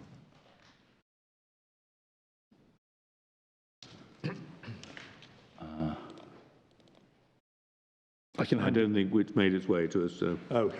Well, I have to No, I've got send one or two it separately. we have got copies if necessary, but I mean it may be that the press reports are enough to show that he was pretty enthusiastic about all this. Well, since you referred to it, it'd be useful if it was sent for myself. We've got copies. What do you mean we're not? I gather there's some inhibition on handing documents, but if so, it's new to me. But would your lordships relax that rule? Can I just? was meant to be sent electronically, yes, but That's the name of the rules of this thing anyway, so we don't take no paper copies whatsoever. All right. So maybe at some later date we see electronic. All right. Well, if you send it to us if your electronically. lordship will forgive me then for that breach of what they said is, at paragraph 58, in the instant case, while the comments of the Attorney General demonstrated overzealousness, the imputed circumstances were not of the Cobb magnitude. The Cobb case was where the American prosecutor had threatened that the person would be subject to homosexual rape if he continued to fight extradition. And just to give us a sense of the context in which these statements were made, is this an application by Mr. Ferguson to resist extradition? Exactly, That's my lord. the- It was to resist the ruling. the Attorney General had issued an authority to proceed, Right. and Mr. Ferguson had said he's biased because he's already made statements effectively that I'm guilty, and he'd also said, and moreover, I should be tried for these matters in Trinidad, not in, this was Piarco number 2, not in America, and eventually that point was upheld at a much later stage. But Sorry, is this right, that there's another Court of Appeal judgment, that is in Ferguson, which has examined the question of bias on the part, this time of the Attorney General? it does, my lord. Yes, that's right. Right. Well, I'm surprised that wasn't already in the papers. Well, it is part of the picture. Yes, it is part of the picture, my lord. We have got it. It's obviously well known to. And I'm so sorry to take up time. No, of course, man. Is this in the chronology? No, my And lord. if not, can you tell us the date, just that we can write? Okay, the date of the judgment, my lord, is the 13th of December 2007. That's the date of the judgment, but you've seen the date of the actual. The judgment is concerned with many other things, not just. I mean, it's about forum and other issues. So, 13th December 2007. Right. My lord, that it deals with whether there was apparent bias, and they basically said it's not bad enough. My lord, so then the court has the general. So that's the general role of the Attorney General. I think I've taken the court sufficiently to the findings in Pandey and Virgil. I hope I don't need to go back to that. But then if we just go through the history, the board has our submissions on the £400,000 payment to the Chief Magistrate, which it's really probably best looking at it in the SFI at paragraph 69 to 70, when he kind of, as it were, comes clean or nearer clean in his evidence to the Mustel inquiry and sets out more fully what happened. And you have the point that it was only after the bank reversed the payment on the 31st of March that he appealed to the Attorney General for his help. And that's set out in the case at 2.19 EB 2787. And then the phone calls by the Attorney General to persuade Clicquot to buy back the Chief Magistrate's land are set out in the case at 2.21 and 2.22. And those appear to have been at the end of April, 28th of April. Just for our note, are those in the chronology? If I may say so, you keep skipping between your case and I know. well, my lord, it's quite hard to follow the exact. Will you forgive me that, my lord? It was only because my lord indicated that it'd be helpful to go through the chronology that I did that. But the case and indeed the SFI are very full, so I do apologise. Let me just check. But if I can now take you through the documents by reference to the case. it's if the board sees at 2.21, which of the case, you can see the Attorney General had been, so this is 2787, had been intervening to persuade Clico to buy the Chief Magistrate's land, and that was no small favour. And then at 2.22, on the 28th of April, Mr. Monte asked the Chief Executive, Michael Fifi, to help the Chief Magistrate by buying the land back from him. Right. And your Lordships will see that. And these are agreed matters in the chronology yes. at 2769. Yes, yes. Yeah. Then you have the comment of Justice of Appeal Archie in Pandey and Virgil that those facts gave rise to at least a subconscious desire, or a suspicion that there'd be at least a subconscious desire to do what he perceived might please the current political directorate. We do say that the judgments of Justice of Appeal Warner and Justice of Appeal Archie, as he then was, were over-generous because, of course, they didn't have the full facts before them and they didn't need to go further than the position that was really reached at paragraph 61 of Justice of Appeal Archie's judgment. Then we have, in the case at 2.19, you can see that there was a meeting about the land transaction on the 31st of March. There'd been that meeting. Then if we move on really to the Chief Magistrate's complaint against the Chief Justice, that is dealt with in the case at 2.26 at page 2788. And as a result of that complaint, the Chief Justice is charged with perverting the course of justice as set out at 2.29. And then you have the closing of the prosecution case set out in our case at 2.30 to 2.32. And the appropriate references to the SFI are there. Then you have the criminal proceedings against the Chief Justice being abandoned, and that's set out. And at 2.34, can I just draw it at page 2790, can I just draw attention to the Chief Magistrate took his concerns to the Attorney General, who stepped in to help. He met the Deputy DPP to discuss the Chief Magistrate's reluctance to give evidence. That's in the SFI at para 33 and at 2750.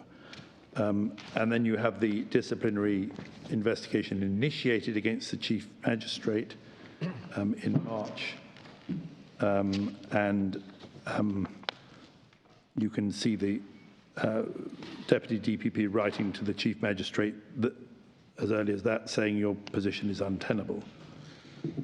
Originally, the JLSC seemed to be minded to defer the suspension until he'd completed the Piarco 1 inquiry, but you've seen that eventually, and this is at 2.41, there was the indication that they were proposing to suspend him, which I've shown the board, and that's at SFI para 65. And then, which is at 2755. Then you have set out the admissions to the Mustill inquiry, and I took the board to paragraph 70, which really sets out in full, paragraph 70 of the SFI, which sets out in full the admissions to the Mustill inquiry. And then the application to the Chief Magistrate to recuse himself is on the 10th of December. And I've taken the board to that in detail in the actual pages, but it starts at page 312 of volume. It should be volume 2 rather than volume 3 at the bottom of page 2792. And then you have the Mustill report is presented in December, and then the refusal of the recusal application.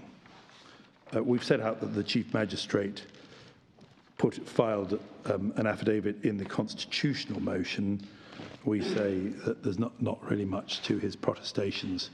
Indeed, we make the point that his attempt to challenge the disciplinary offences by way of judicial review was eventually dismissed in the McNicolls case. And could I just ask for the bundle page reference for the Chief Magistrate's affidavit in response to the constitutional motion? Yes, my lord. That is his affidavit. We've set it out. Yes, if you Yes, just the page number. Yes, my lord. It's. Yes, it's volume 7, page 2110. Yes. Thank you. 2110, my lord. Yeah, the Attorney General didn't file an affidavit, although we would say that on Huddleston principles he should have.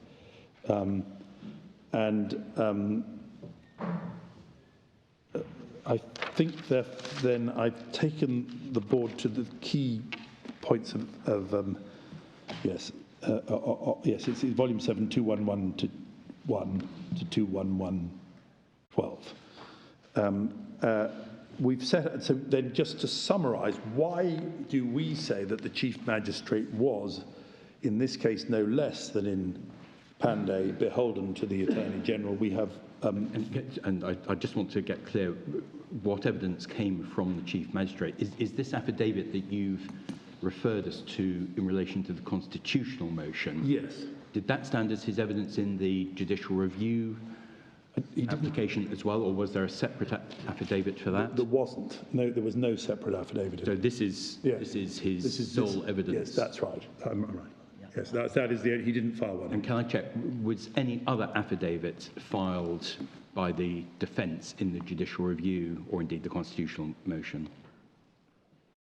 Not that I've. No, I didn't. No. So it's just this. Just right. that. Thank you. No, by the magistrate.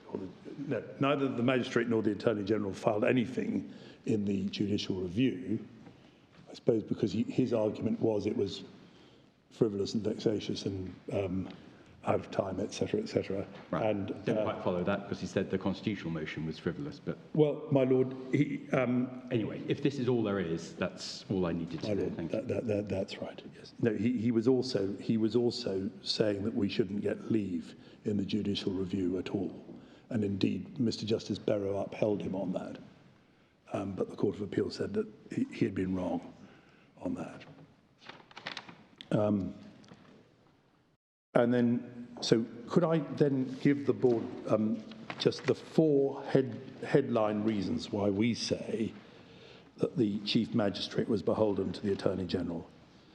And firstly, the Attorney General had inappropriately intervened in April 2006 to assist the Chief Magistrate when he got into a financial and ethical mess over the receipt of the 400,000 and needed to raise a substitute 400,000 from an alternative source.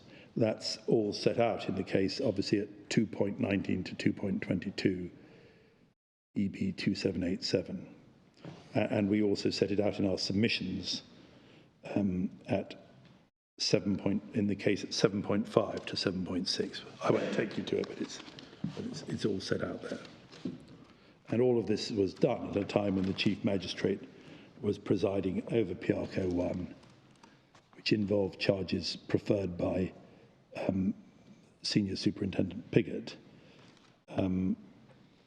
under the jurisdiction, obviously, of the PNM Attorney General. Secondly, the Attorney General in May 2006 had personally intervened in the decision not to pursue an investigation into the 400,000 payment. That was the decision reached on the 11th of May 2006, and our submissions on it are in the case at 7.3 to 7.4, electronic bundle 2803. Thirdly, if we go to the same electronic bundle 2804, we deal with our third point, which is that the Attorney General had publicly intervened on the 10th of May to support the Chief Magistrate in his conflict with the Chief Justice. I think I haven't dealt with this point, but he made a public statement denigrating the Chief Justice for his supposed attempts to smear the Chief Magistrate. That's in volume 3 at page 786.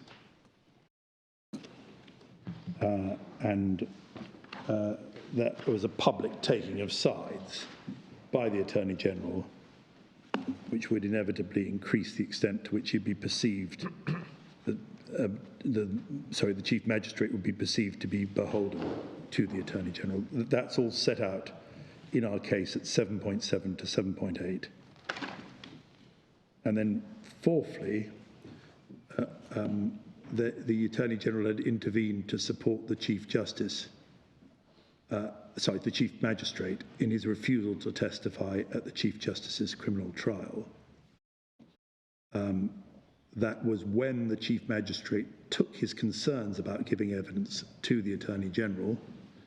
See our case at 2.34, EB 2790. And make the points in relation to that in the case at 7.11. This was, rather than allowing the prosecution to take its course, the Attorney General met the Deputy DPP to discuss the Chief Magistrate's reluctance to testify. And can I just give you this reference? In the judgment in Panday, Justice of Appeal Archie, at paragraph 79, said it was no business of the Attorney General to be interfering in that way. And we've set that out in the case at 7.11, EB 2806. So that's the summary of our points about why he was beholden.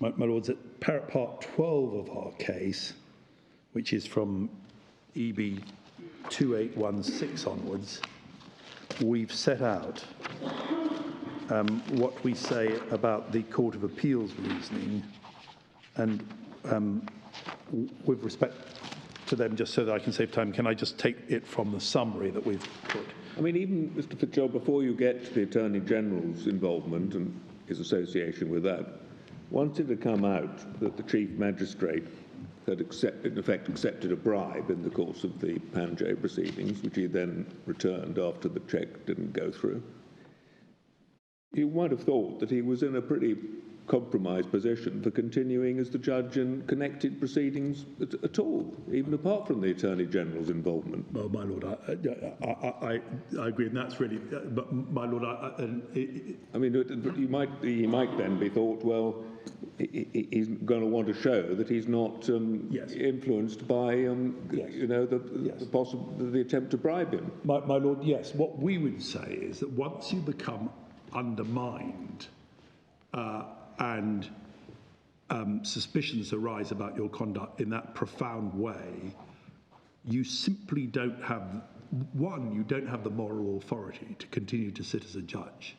You simply can't. But two, as your Lordship says, if you're vulnerable in a profound moral and ethical way like that, you're going to play it safe. You're not going to be the courageous judge who says, well, I find against, you know, the strong political current of against the Piarco defendants, I find there's no case to answer. And that's why they were right to say his authority to give an independent judgment had been wholly undermined by the time, as your Lordship says. I mean, there's the evidence that, there's no doubt he took $400,000 from Mr. Dupre's company and paid it into the bank after the man had given evidence the day before. And he got away with I mean, look, there was disputed accounts between him and the Chief Justice of their conversation on the 28th March. His account was the Chief Justice tried to lean on me to find Mr. Panjay guilty. The Chief Justice's account was that he came to me and told me he had actually thought Mr. Panjay had a very strong defence and he was seeing his way to acquitting him at that stage. Yes. Yes, yeah, and as my learned friend points out, he didn't make any... when this recusal application was made, he didn't, as it were, say, well, I realise that there's public concern about me, and these are my reasons for soldiering on, and these are the reasons why I say this. In fact, your Lordship's really put the finger on it. He was in an impossible situation carrying on, because really, he couldn't give an honest answer to that recusal application because he might incriminate himself. I mean, he just couldn't deal with it at that stage, and he couldn't lay his cards on the table, and he'd have to. I suppose the lawyers would have had to sort of say, "Well, we warn you that in giving any answer to our application, you might incriminate yourself, so you needn't answer the questions." But it's that bad. How can an utterly compromised, an utterly undermined judicial officer in that situation give an honest answer to the recusal application? Well, the honest answer would simply have been to stand down. Yeah, well, no, my lord, that's right. But if he's going to soldier on, he's got to explain why. And then he's got to say, well, actually, although I said to the Mustill inquiry that I got $400,000... Well, the very decision to reject the application as frivolous and vexatious itself casts his integrity into very serious doubt. My lord, I say that even if we forget whether he was right or wrong about the amended charges, the utterly dismissive way in which he dealt with this, giving no reasons whatsoever, indicates that he was acting in it's evidence that he, of the very bias we complain of, and of the very unjudicial, and that's so. But just if I can, I mean, just before you, sorry, move on. Can I just check one thing? Yes, sure. The particular proceedings we're concerned with are the committal proceedings. That was with a view to a trial again in front of the Chief Magistrate? No, that would have been a trial by jury only. Yes. Because I had thought that the Chief Magistrate had been the trial judge. In Panday and Virgil, yeah. There are certain matters which can be tried by, as it were, a stipendiary summary. There are certain matters, and Panday and Virgil was one of those, but the contemplation was that this would be committed for trial by jury. Right. My lords, I won't go into it, but the Court of Appeal record the fact that bias is bias, even if it's a decision just to commit. Pinochet is obviously an example, but they recorded in their judgment. Lord Bingham, in the passages we've quoted at Part 4 in the case, has said, you don't get into the exercise, well, you wouldn't have won anyway, or it renders the proceedings a nullity. But they were saying, we want to call evidence.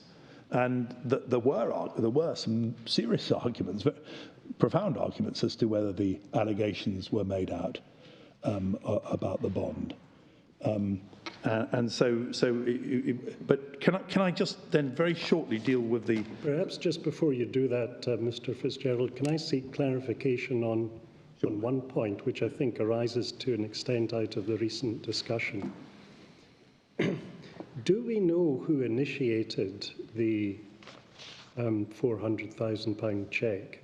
I think I'm right in saying there was mention of a phone call or a discussion between the Chief Magistrate and Mr. Maharaj sometime before the final day of the Panday trial. What's not clear to me at the moment is whether that discussion was initiated by Mr. Maharaj on behalf of CLICO or by the Chief Magistrate, or perhaps we simply don't know. Well, my lord, if we go to the SFI at paragraph 69, you'll see that initially, so this is on the 20th of March,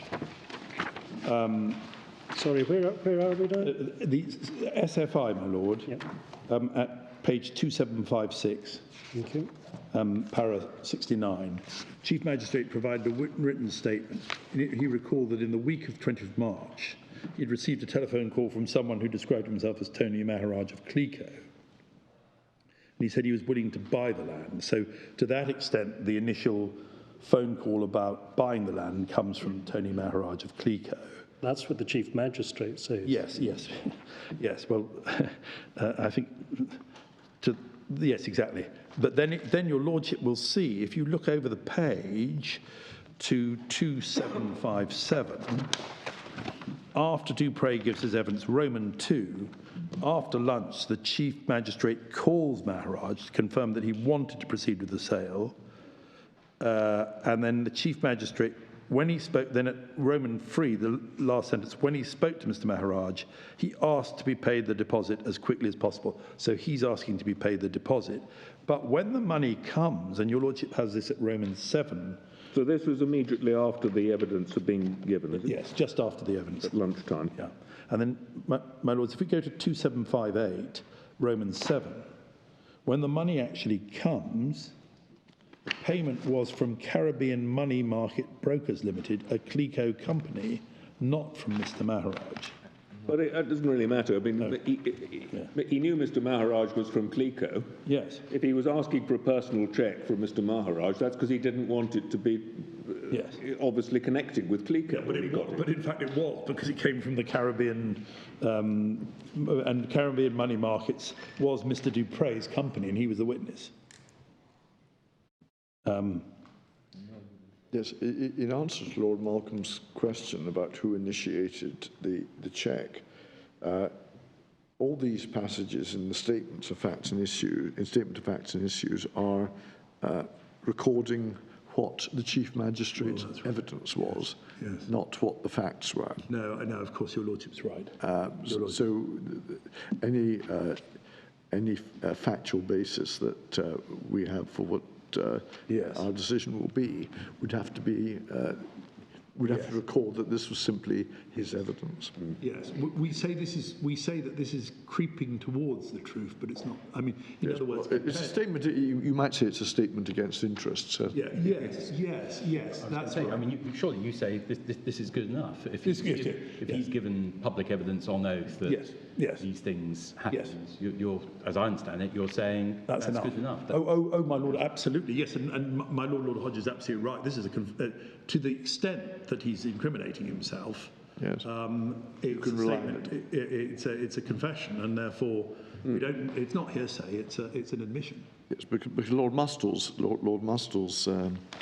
assessment of the Chief Magistrate's credibility is something you've taken us to already. You've shown us Lord Mustle's concerns. Yes.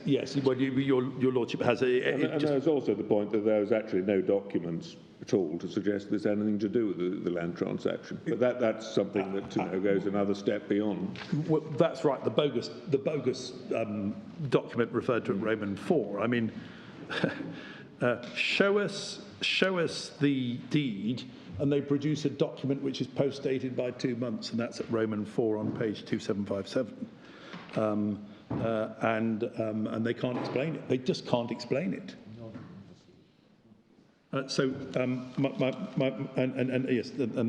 there's no deed of sale. So what we respectfully say about the Court of Appeal, just if I can summarise it, is, and this is at 12.2, if I could take the board back to page electronic panel 2817, the Court of Appeal's judgment, they say that the findings of apparent bias, those comments bore no obvious relationship to the proceedings involving the appellants. But we say, and then we've drawn the parallels, which I think I've taken the board to. Both cases involved alleged corruption. Both cases were politically charged. In both cases, the Chief Magistrate claimed the Chief Justice had told him to be guided by counsel. And in both cases, the Attorney General, who was a member of the PNM Cabinet, had a prominent role. Yes, and yes, the Panday trial, in fact, was linked to the Piarco Airport project because the payment was, and you can see that at SFI para 29. In both cases, the Attorney General, who was a member of the PNM Cabinet, had a prominent role. And if the Chief Magistrate was beholden to the Attorney General in the light of the events, he would have been no less beholden to him. At 12.3, they said, well, nothing much more happened after the Panday judgment in April. We say that that's to totally underestimate the devastating effect of the evidence in the Mustall inquiry, the admissions in the Mustall inquiry, the report of the Mustall inquiry, and, of course, the fact that the JLSC in August, long after the Panday judgment, had said, we want to interdict you, what do you say? And then he runs for judicial review. And then 12.6, the alleged conversation, we've set out our arguments. I don't think this is a central point, but the fact is, he claims that the Chief Justice had told him to listen to the prosecutor. My own friend says, well, that's always a good advice, but he didn't say, and listen with equal fairness to the defence. I mean, but this allegation, I think, was given fairly scant treatment by the Mustall inquiry. I think. Yeah, my Lord, what we respectfully submit is it's not necessary because, as it were, we've got such massive grounds for recusal that particular codicil is not necessary. Mr. Fitzgerald, can I just ask you this question? A lot of your submissions so far this morning, I suspect, were submissions you made to the court below. We're, as I understand it, now in a position of having to apply a question as to whether there's been a very clear, or however one's going to express it, I'd be interested to know how you are expressing it, error of law by the Court of Appeal. Now, what is it that you are saying to us is or are the errors of law in this case by the Court of Appeal? Well, my Lord, we've tried to set them out at 12.2. They're errors of law, are they? Well, my Lord, rather than you disagreeing with the my Lord, evaluation by the Court of Appeal. Can I very respectfully give you an example? In the case of Al Hassan, where the deputy governor of the prison sat in adjudication, the High Court in England chucked the case out on bias on the basis that it was unarguable. The Court of Appeal chucked it out on the basis that it was scarcely arguable. The House of Lords, the tertiary level, just like us here, just looked at it because bias is a value judgment and said they were completely wrong. They didn't identify an error of law. They just said, if you can't see that that's apparent bias, then you're not applying the right approach. So what I respectfully submit is one doesn't have to say, oh, they failed to have regard to this particular principle. But if there is a principle, they failed to have regard to the fact that he was obviously beholden, and that principle, which had been asserted by their own Court of Appeal in the Panday case, was equally applicable to this case. When they then said, and this is at 151B at 12.3, that the other matters subsequent didn't add anything, they were just more of the same, that involved an error of law in not recognising the massive significance of the confessions that were made, as my Lord Hodges put, to the Mustall inquiry, and the massive significance of the JLSC. Can I just pause there? They said that because the Court of Appeal said, because there's the protection of the JLSC, as it were, if someone's still bobbing around after all this, there's no problem. And sorry, just so we can follow what you're saying, which bit of the Court of Appeal are you now focusing on? Which paragraph? 151B. Yes, 151B, but well, there's a bit where they talk about the constitutional protection of the, yes, paragraph 1, I'm so sorry, it's actually D. The JLC discipline against the Chief Magistrate. Sorry, did you say D? Yes, I'm so sorry, 12.7. But it's not as if they've not looked at these matters. No. You're not suggesting that the Court of Appeal weren't taking these considerations into their minds. No. So isn't your submission ultimately that it's almost just a perverse evaluative judgment that you My Lord, if can't possibly stand? I mean, is that the sort of test we're looking at? My Lord, I would certainly embrace, as it were, I would certainly respectfully submit that we can satisfy that test if that's the necessary test. But my Lord, if you look at a case like Al Hassan, which we can hand up to the board, it's difficult to see. I mean, when a tertiary court says you've got the principles of natural justice fundamentally wrong, they are interpreting a fundamental principle and applying it to the facts of the case in a different way from the lower courts. You think there's nothing unfair about this, but our value judgment is that you've undervalued, look at Osborne, you've undervalued the importance of an oral hearing. You don't identify you've got an error of law other than in that broader sense. You've undervalued the importance of being free of executive influence or of being honest. I mean, it's so fundamental in my respectful submission.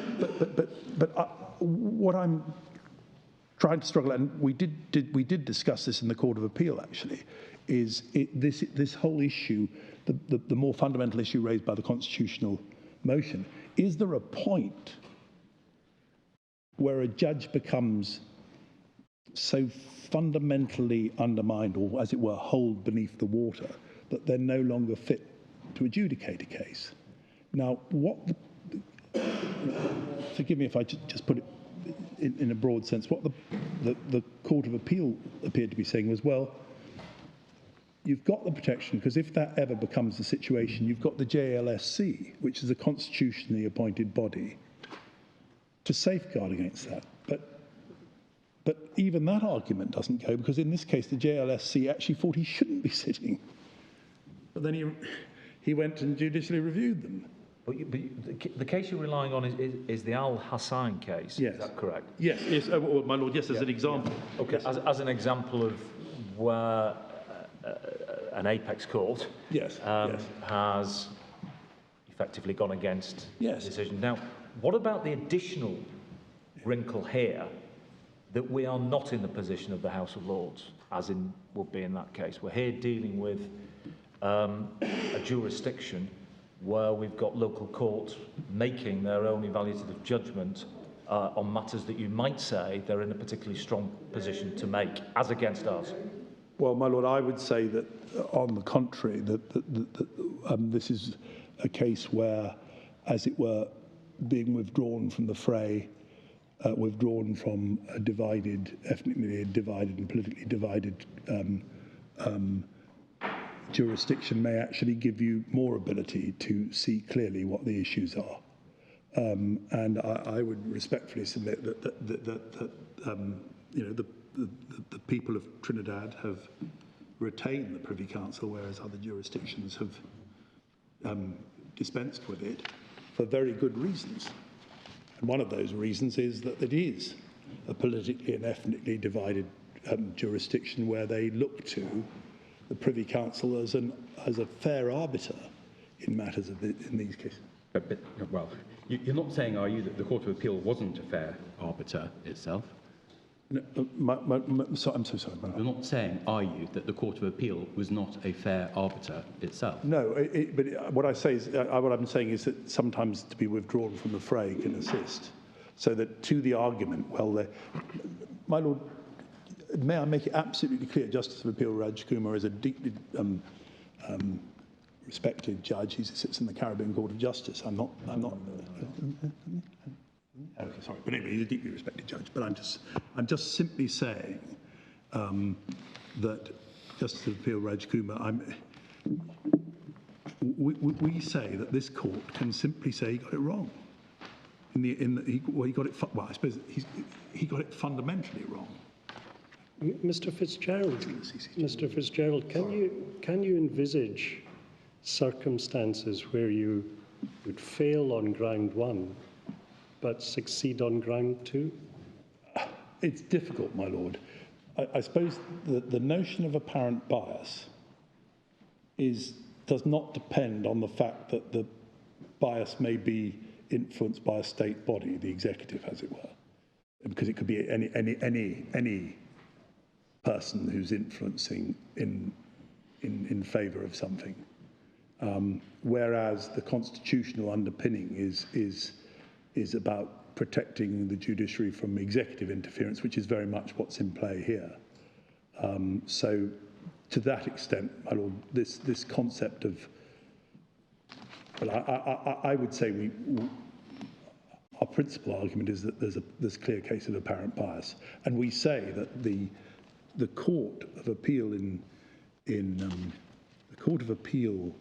Pandey identified the correct principle. That's to say, is the person beholden to the executive, or might they be perceived to be, or to the Attorney General?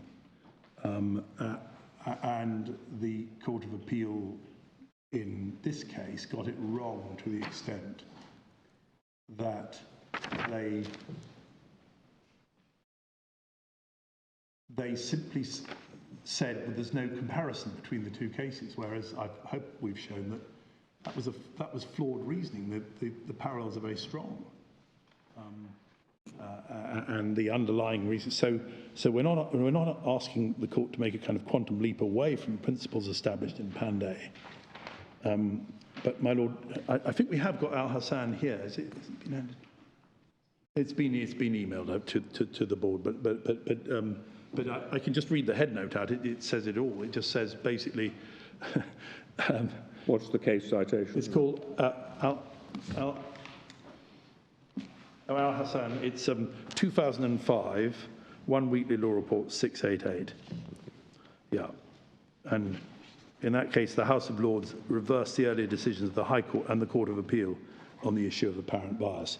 And the point that we'd make there is the first judge thought it wasn't even arguable and refused leave. Can I just press you on what test you say we should be applying? Yes. Lord Burrow's question, because I have to say I'm not clear what test you are saying we should apply. And may I mention, also linked to that is, what test did the Court of Appeal apply? Because on my reading of their judgment, they seem to have approached the matter, if you like, de novo, making up their own mind. Yes. Should that inform our approach? Anyway, welcome your assistance. You mean not depending on Barrett, Mr. Just the first judge? No, I think that's right. Yeah, they did. They did approach it on them. And yes, you're absolutely right, my lord. They just simply said, I mean, the judge just said it's unsustainable, the argument, and they did reason it out, as it were. So did they do that because the judge in the judicial review had not given extensive reasons? Yes, the first thing he'd done is to say it was unarguable, and that it was out of time, and et cetera, et cetera. They reversed him on all those points, and then they said, but to the extent that he said that unarguable, he was wrong, but we think he was right on the merits that it wasn't made out. My lord, can I, because we've only got a few minutes. All right. Anyway, could you just tell us what test you say we should be applying? My lord, I say it's the test of apparent bias, which is set out in our case at page 2796. So you're saying we apply that test, if you like, de novo for ourselves, not having regard to what the lower courts have done? Yes, my lord, yes. In the final analysis, yes. And my lord, and we say that if it's made out, then then the court can simply say this is a clear case of apparent bias. But my lord, the second point we make is that there comes a point, and this is really fundamental. There comes a point where we say that if there is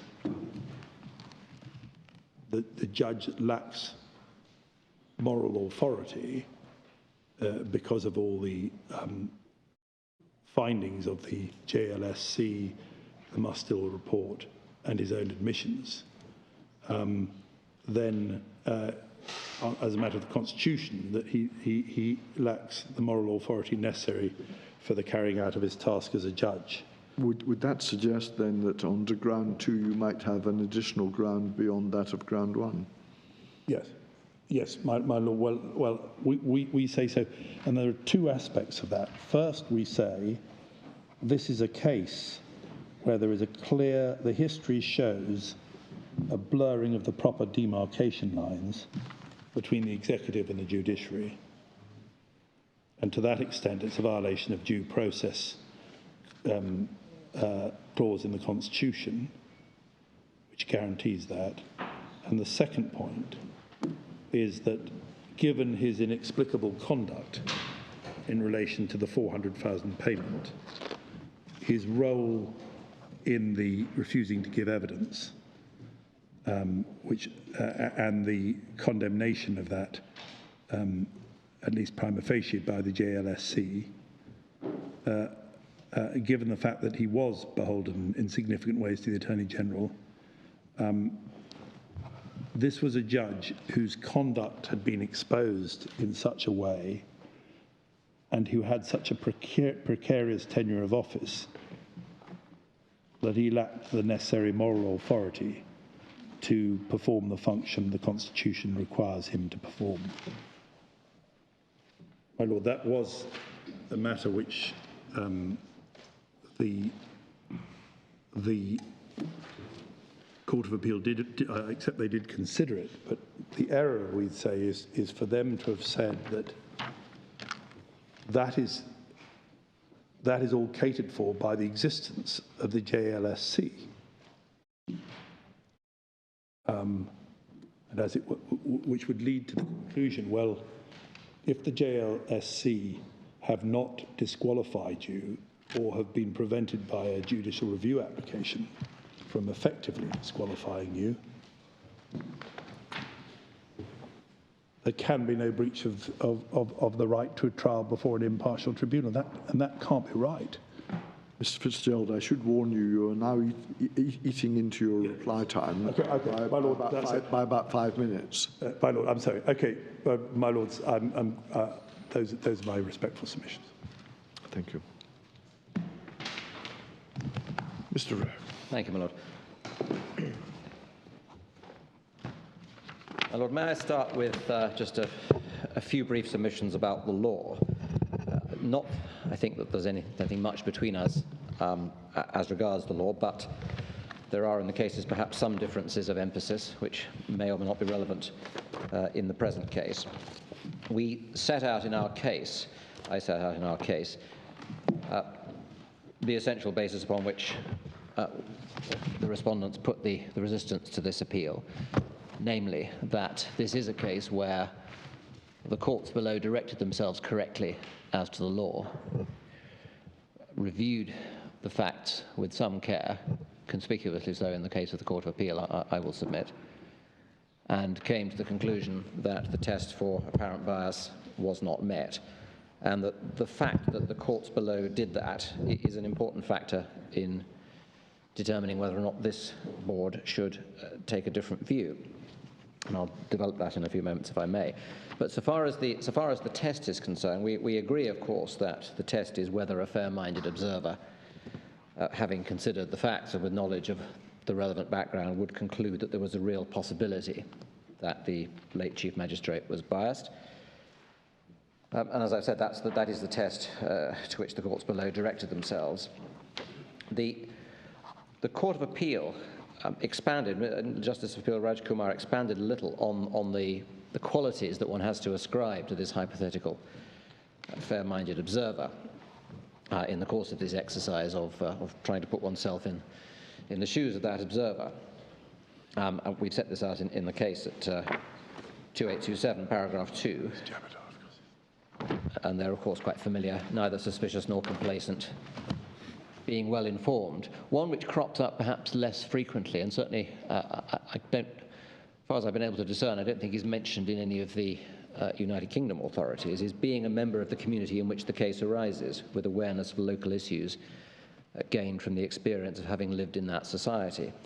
And that's something which was mentioned, in fact, in the Pandey case, the recusal in relation to the Pandey case in the Court of Appeal by Justice of Appeal Archie, by reference to a decision of the Supreme Court of Canada. And may I just invite the board to look at that for a moment? It's one of the authorities that is in the bundle. It's at 2943. It's RDS against the Queen in the Supreme Court of Canada.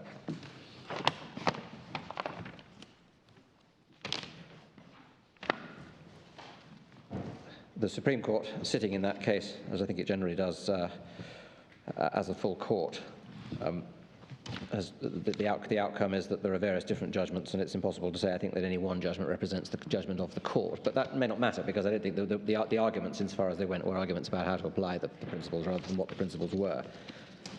And the passage to which I wanted to draw attention is in the judgment of Justices Leroux Dubé and McLaughlin, which you can find at 2967.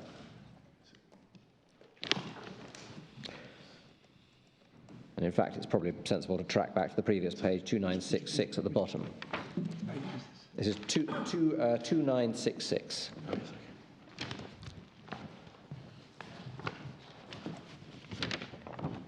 I ought to have said by way of introduction that the case, not that it directly tells on this point, but the case itself was about a judge who, in the course of acquitting somebody, had remarked that police officers had been known to mislead the court in the past and had been known to treat non-white groups less favourably than others. The question was that an illustration of bias on the part of the judge? But anyhow, the relevant point for present purposes I can pick up from the bottom of 2966, B, the nature of the community. The reasonable person identified by Justice de Grandpré in Committee for Justice and Liberty is an informed and right-minded member of the community, a community which in Canada supports the fundamental principles entrenched in the Constitution. Some of those are set out. The reasonable person must be taken to be aware of the history of discrimination faced by disadvantaged groups in Canadian society, protected by the Charter's equality provisions, matters of which judicial notice may be taken. There's a reference to a dictum about that. And then at the next paragraph, I think paragraph 47, the reasonable person is not only a member of the Canadian community, but also, more specifically, is a member of the local communities in which the case at issue arose. In this case, the Nova Scotian and Halifax communities. Such a person must be taken to possess knowledge of the local population and its racial dynamics, including the existence in the community of a history of widespread and systemic discrimination against black and Aboriginal people, and high-profile clashes between the police and the visible minority population over policing issues. And it goes on to say in that context that the reasonable person must therefore be deemed to be cognizant of the existence of racism in Halifax, Nova Scotia.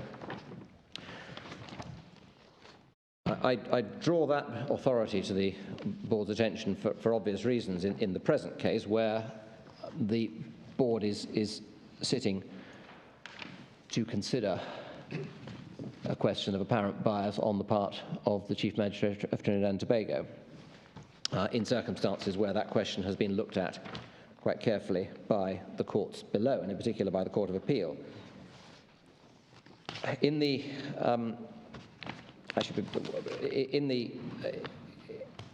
case, we refer to the board's practice in relation to concurrent findings of fact, and I see I'm taken to task by my learned friend for that in a written reply, where it said, well, this isn't a question of fact. And of course that's right. I accept that the facts are the facts stated in the Statement of Facts and Issues, and ultimately the question of whether or not the test for apparent bias was made out is not a question of fact. It's a matter of evaluation by the court as to whether the test is made out or not. It's been put in some circumstances, in some cases, I think, as being a matter of jurisdiction, which may be perhaps a slightly over-technical way of putting it, but it's been said if the judge is biased, then the judge doesn't have jurisdiction to take the decision. But a couple of things are relevant to that. One of them, staying for a moment in the Canadian case, is the standard that one needs to get to in order to say that a judge has been guilty of apparent bias. And I could pick that up from a reference in the judgment of Justice Corey in the same case. This is 2992, paragraph 117.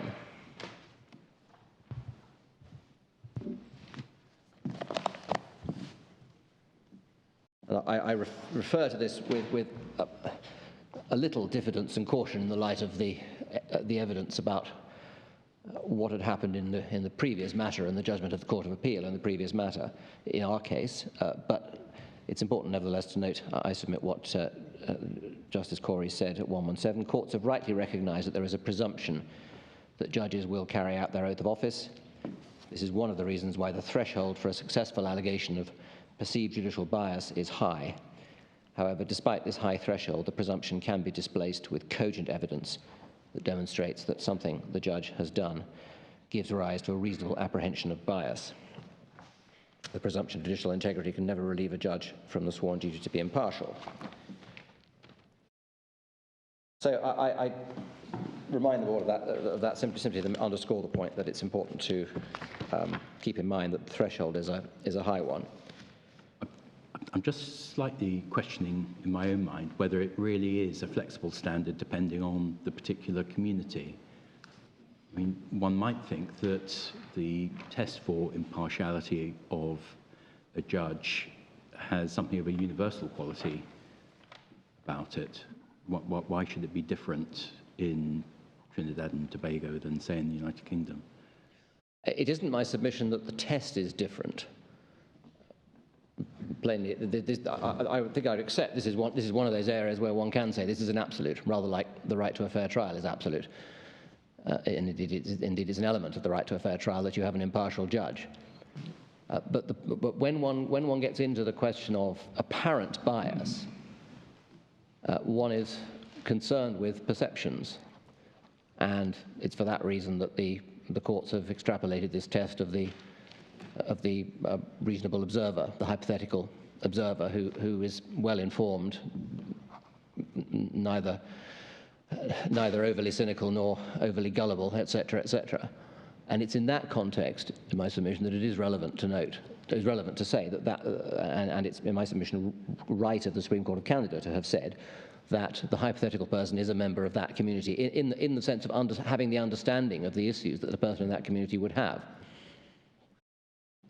But might it not be said that the fact that the test is put as one of the hypothetical observer is indicative of it being a constant universal standard? I think all I can say in answer to that is yes, it's a constant standard in the sense that the question of whether there is impartiality or not always admits of a yes or no answer, and one can't say that degrees of impartiality are permitted, and some societies are more forgiving of a lack of impartiality than others. It certainly isn't. It isn't any part of my submission to say there may be certain societies where it doesn't matter as much if the judge isn't impartial.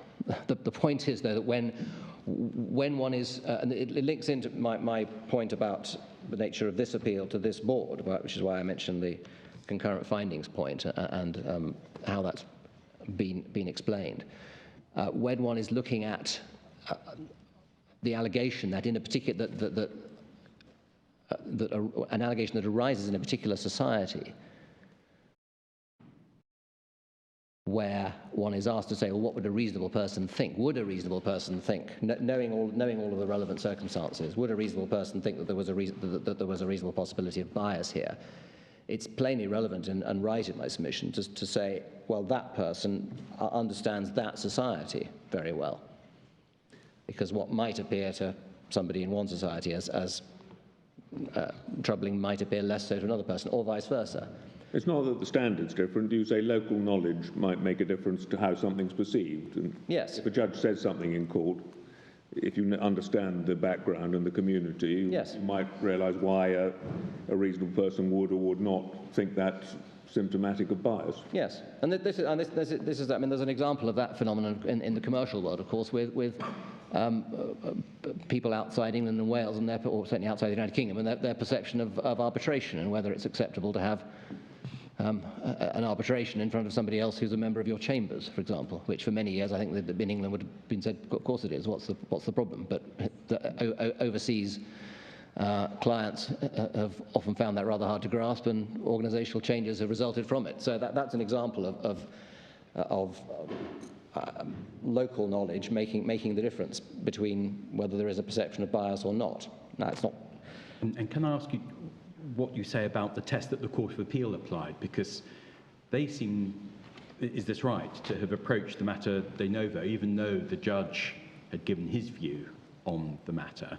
They don't seem to have deferred and said, well, the test for us is whether the judge was entitled to reach the view he did. Well, I'm not sure that's right, my lord. Actually, I mean, I agree. They don't direct themselves in those terms, but they do say. If one looks at the, I was coming on in a minute, but I'll come on to it now, to the Court of Appeal's judgment. If one goes to page 169, which is para 59 in the Court of Appeal's judgment, in Justice Phil Raj Kumar's judgment. He says, as to the 8th issue, the merits of the applications, on a fuller consideration of that issue on its merits, whether on the judicial review application or on the constitutional motion, the trial judge was entitled to find, as he did, that the allegations of inter alia bias and or constitutional breaches of the right to a fair hearing and to due process and to the protection of the law were ultimately unsustainable. The reasons for this are summarised as follows and further examined thereafter. So it does look as if they were saying that albeit in rather cursory form, that the question for them was whether the judge was entitled to find that.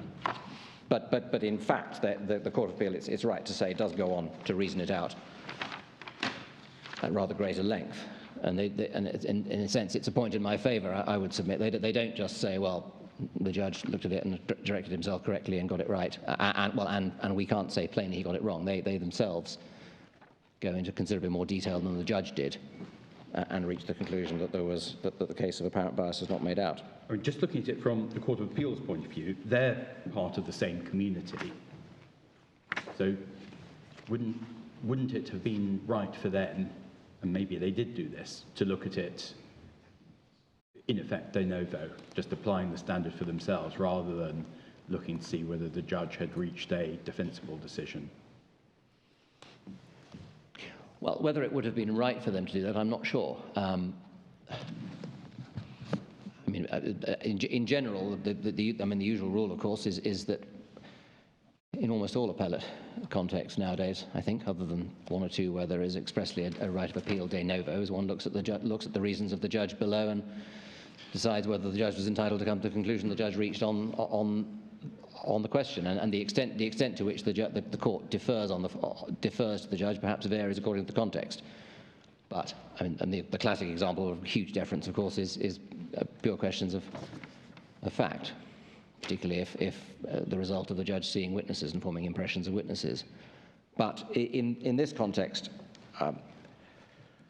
I would submit that the Court of Appeal was entitled to take the approach that the question was whether Justice Barrow the Court of Appeal was entitled to take the approach that the question was whether Justice Barrow had been entitled to reach the findings he'd reached. But in fact, what they did was, although they said that was the issue, they then went on themselves to consider the matter. And that, I submit, is a factor which means that the board should be relatively wary about second-guessing that. Could I suggest that your submissions as to local community and local knowledge are couched at a very high abstract level of generality? Is there anything specific about the local community in Trinidad and Tobago that you're relying upon?